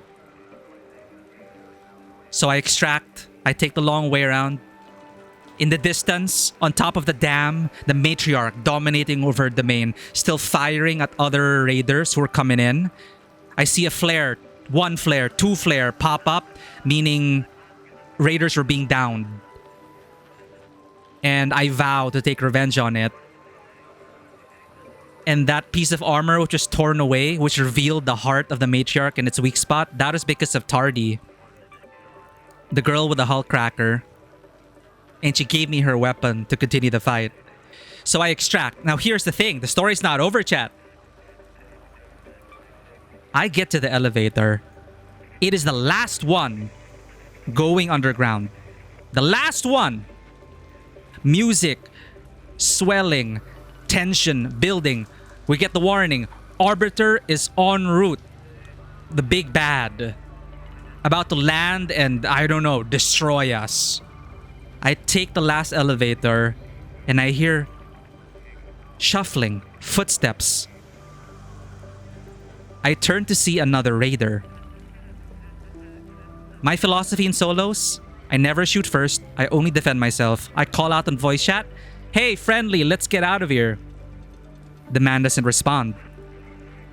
I ask chat, is this the guy that murdered my friends? And I see him in blue shorts. Remember, I didn't get a good look at the killer. I thought he was wearing pants. This guy was wearing shorts.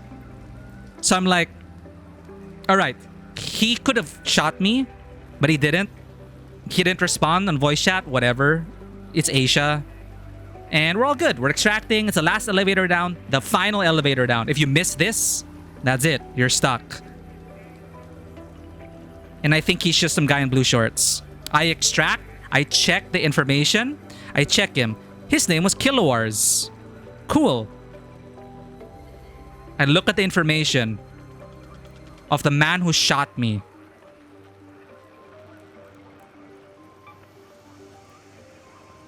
I received damage from Kilowars.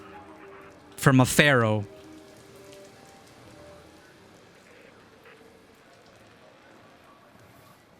And the worst part is, I could have ended his life before he even stepped into the elevator. But because of my self-defense nature and friendly nature, I let the traitor onto the elevator.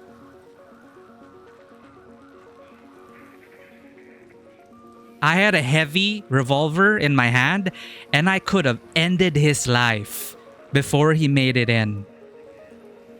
But I extracted with this traitor in the same goddamn elevator.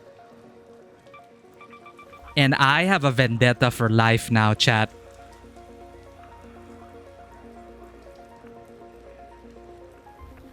And that is why, in memory of Tardy, who gave her Hulkcracker and fought for humanity against the enemy, I will name the Hulkcracker after her, Tardy. Tardy in English means you're late. And it's so perfect because justice today was tardy. It did not arrive on time. But chat, even if you're tardy, you still make it there eventually.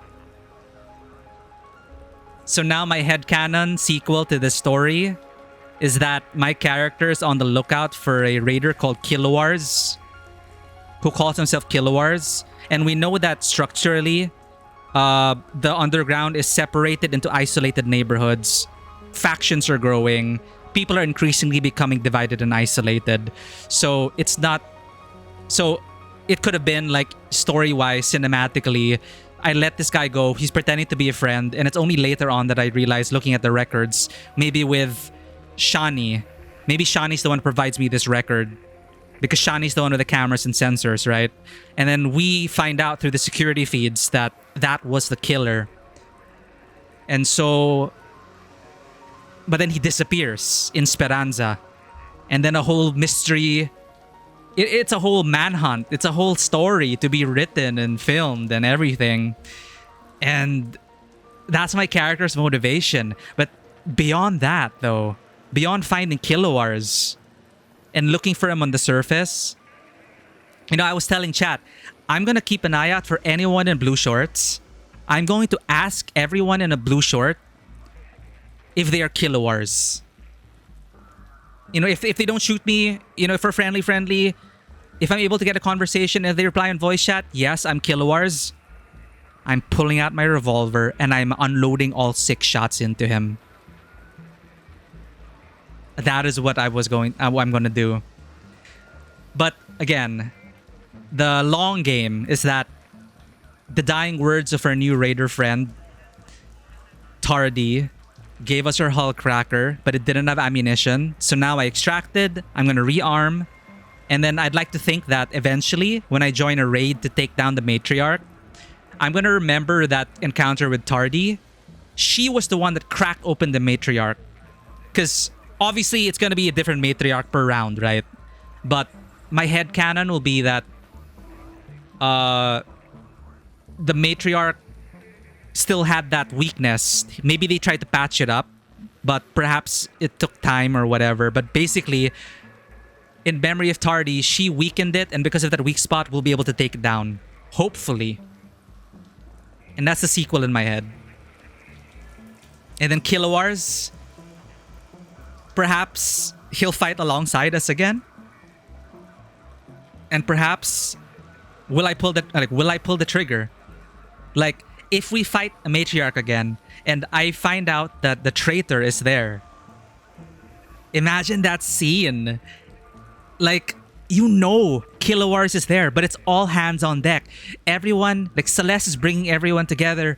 We need to take down the matriarch. Everyone has to work together. This is serious. If not, the matriarch is gonna... Like, we'll never be able to retake the surface if we can't take down the matriarch. And then I'm forced to work with Kilowars. Like, I can just imagine that in the movie. And then I have to prioritize... I have an opportunity to, like, just kill him. I have an opportunity for vengeance. But I can't because I want this mission to be successful and we need every man, woman, and child to be fighting the matriarch. And then it just adds to all that. And what happens in the end? And do I just let Kilowars go? After we take down the matriarch, do I kill him? Or how about a scene where Kilowars gets injured by the matriarch and his life is in my hands? Right? So it's like, I can let this guy bleed out and die. And maybe the hesitation makes him remember who I am. Like, he's bleeding out, and then he's dying. And then it's like, what are you standing around there for? And then, oh, I recognize you. Tardy's crew, huh?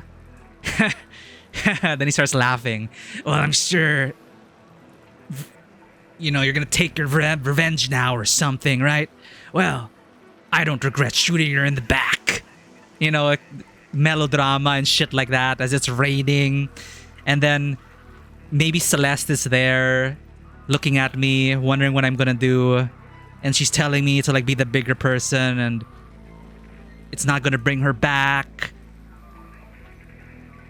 And then all that drama and shit. Like, oh man, that is such an inspiring round. Which is why I love these after action reports. Anyway, to be continued.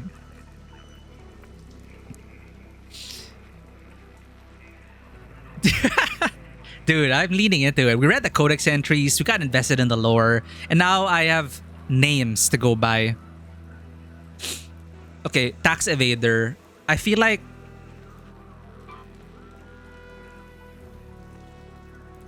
tax evader was the one who was begging for his life. Because it seems like... No, he was the one... No, he was one of the people fighting. I just know that there's no other player who hurt me. I'm 100% sure about that. And it's a pharaoh. And he extracted with me. So we were the last two people on the map. So I'm 100% sure it's Kilowars. But yeah, I am very happy. There's a whole story in my head now.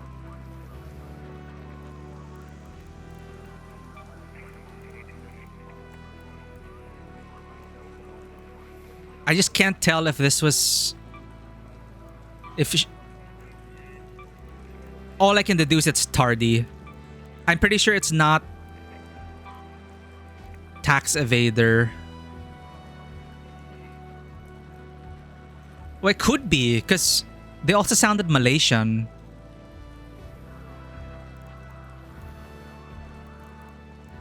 Alright, well, at least through this, I know that at least in our crew, it was Tardy, myself, and tax evader. And the one who shot us was Kilowars. So there were 4 of us. And I think it matches up because I think there were like 4 to 6 people. But other people just like left right away, I think. But that's all the information we can get for now. Oh, we have Vegas Yamamoto as well.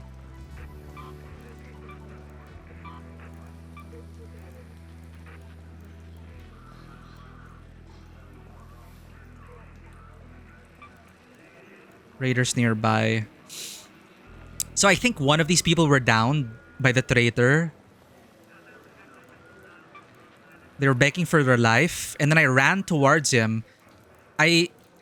Here, this is where I was fighting the I was fighting the traitor. There's a shed over here. And then I chase him away. He escapes here. He jumps down. He escapes. And I loot. The only one nearby is Tardy. So... Okay. So Tardy from Japan. was the one that gave her Hullcracker to me. My story was similar with the addition that I ran over to the domes at the end of the fight to get another weapon, found a kettle, also Wolfpack. You threw that as the last person there and killed the Bastion with it. Hell yeah. You know, you gotta at least give them a black eye. Hurt their forces, you know? They still gotta rebuild if you destroy that Bastion. Let them have it. That's what I wanted to do. But then with the Hullcracker, with Tardy's Hullcracker in my possession, I didn't want to lose it. So I extracted. That's how powerful these emergent stories can be if people are on voice chat. 23%? Hell yeah. This is it, chat. The Hullcracker. I will keep this in my stash forever as a reminder. I even leveled up from that. How much did I enjoy the last round? Loved it. My best Arc Raiders solos round. And I'm pretty sure you're gonna see a lot of clips coming out from people in the North American server. I'm pretty sure a lot of people are on voice comms trying to take down the Matriarch. We destroyed 2 Bastions, 1 Rocketeer, 1 Leaper, and 1 Bombardier. Hell yeah, and that's 20 people. Nice, nice. But still, that wasn't enough, right? How strong is this thing? But I'm pretty sure in a matter of hours, we're already going to see videos of Matriarchs being taken down. I'm 100% sure it's already done. But yeah, that is cool. And it really helped that it is the first day. So everyone is just kind of like, hey, we're all here to like check out the Matriarch, right? So that's kind of what happened.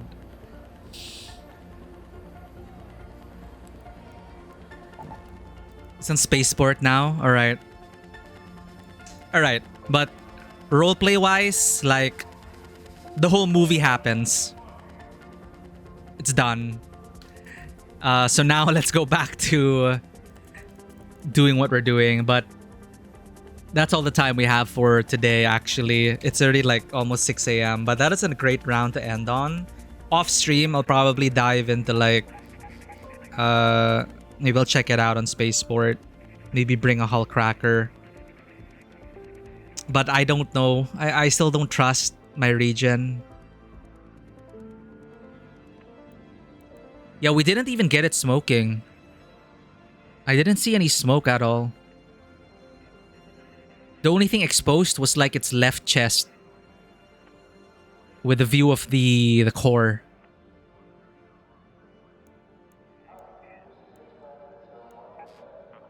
%. Yo. On that note, before we end, let's donate. I need to save this. I will recycle the rest. Dude, I think this is like her kit.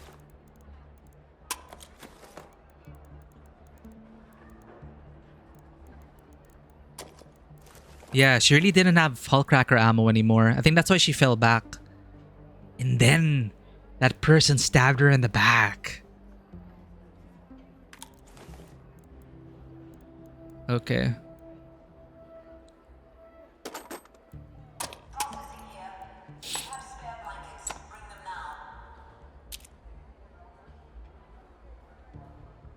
Yeah, let's donate everything. Recycle. Wait. Tuck, tuck, tuck, tuck, tuck. Recycle. Tick, tick. That.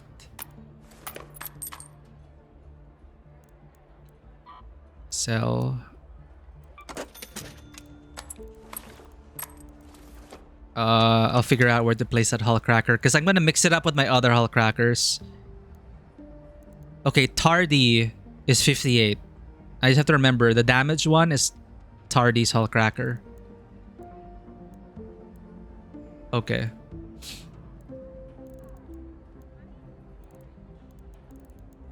But yeah, let's donate the stuff.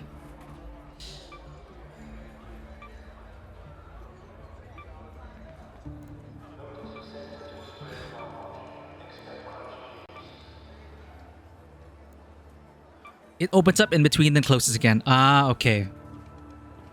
But I'm pretty sure having some of the hull cracker helped out. I couldn't tell which... Like, I don't know if she was able to take out anything.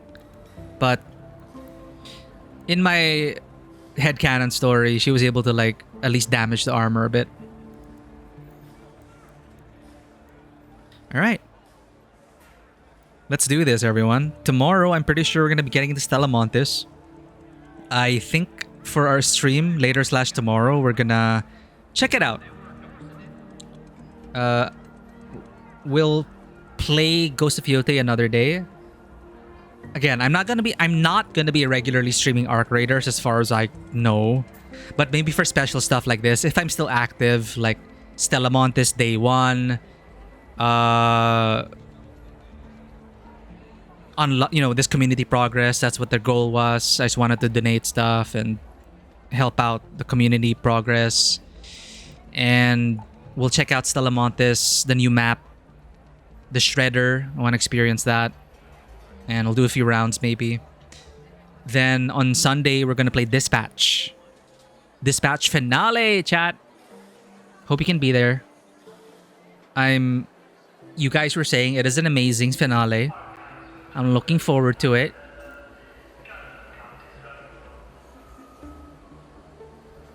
So that's on Sunday. Yes, Sunday.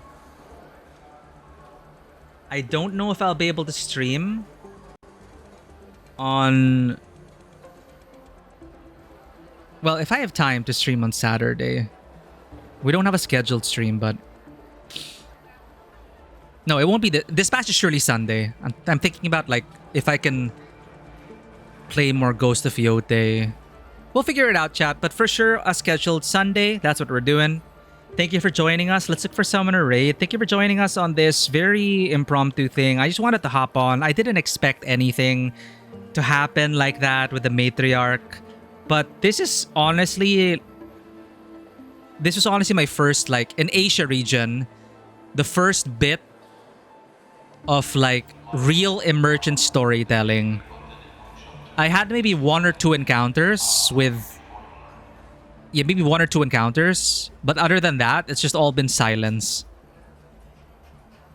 But this one was truly the most memorable ARC session I've had in my 60 hours of playing. Solo, mostly. So, hell yeah.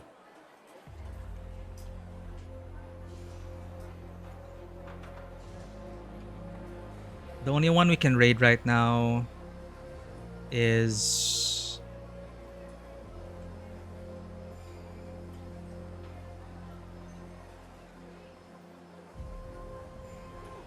Respor is playing Ark, but they're a pretty large streamer. Blue Fox Triani is playing Bioshock. And she's in a maid outfit now? Question mark?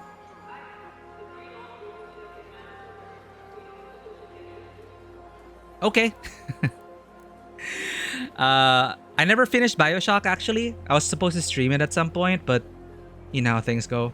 Let's send you over to Blue Fox Riani. She's playing Bioshock.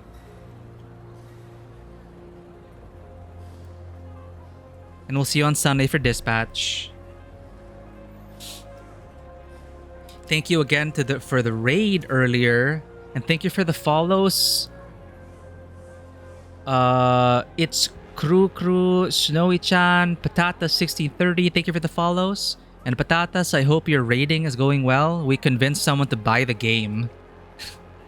I hope they actually enjoy it on our recommendation. I'll see you all on Stella Montis later/tomorrow. And I'll see you on Dispatch on Sunday. Take care, everyone. And as always, welcome to the table. Have a great day. And I will see you all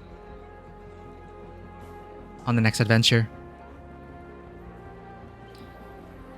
Bye-bye, raid safe, and extract well. Take care.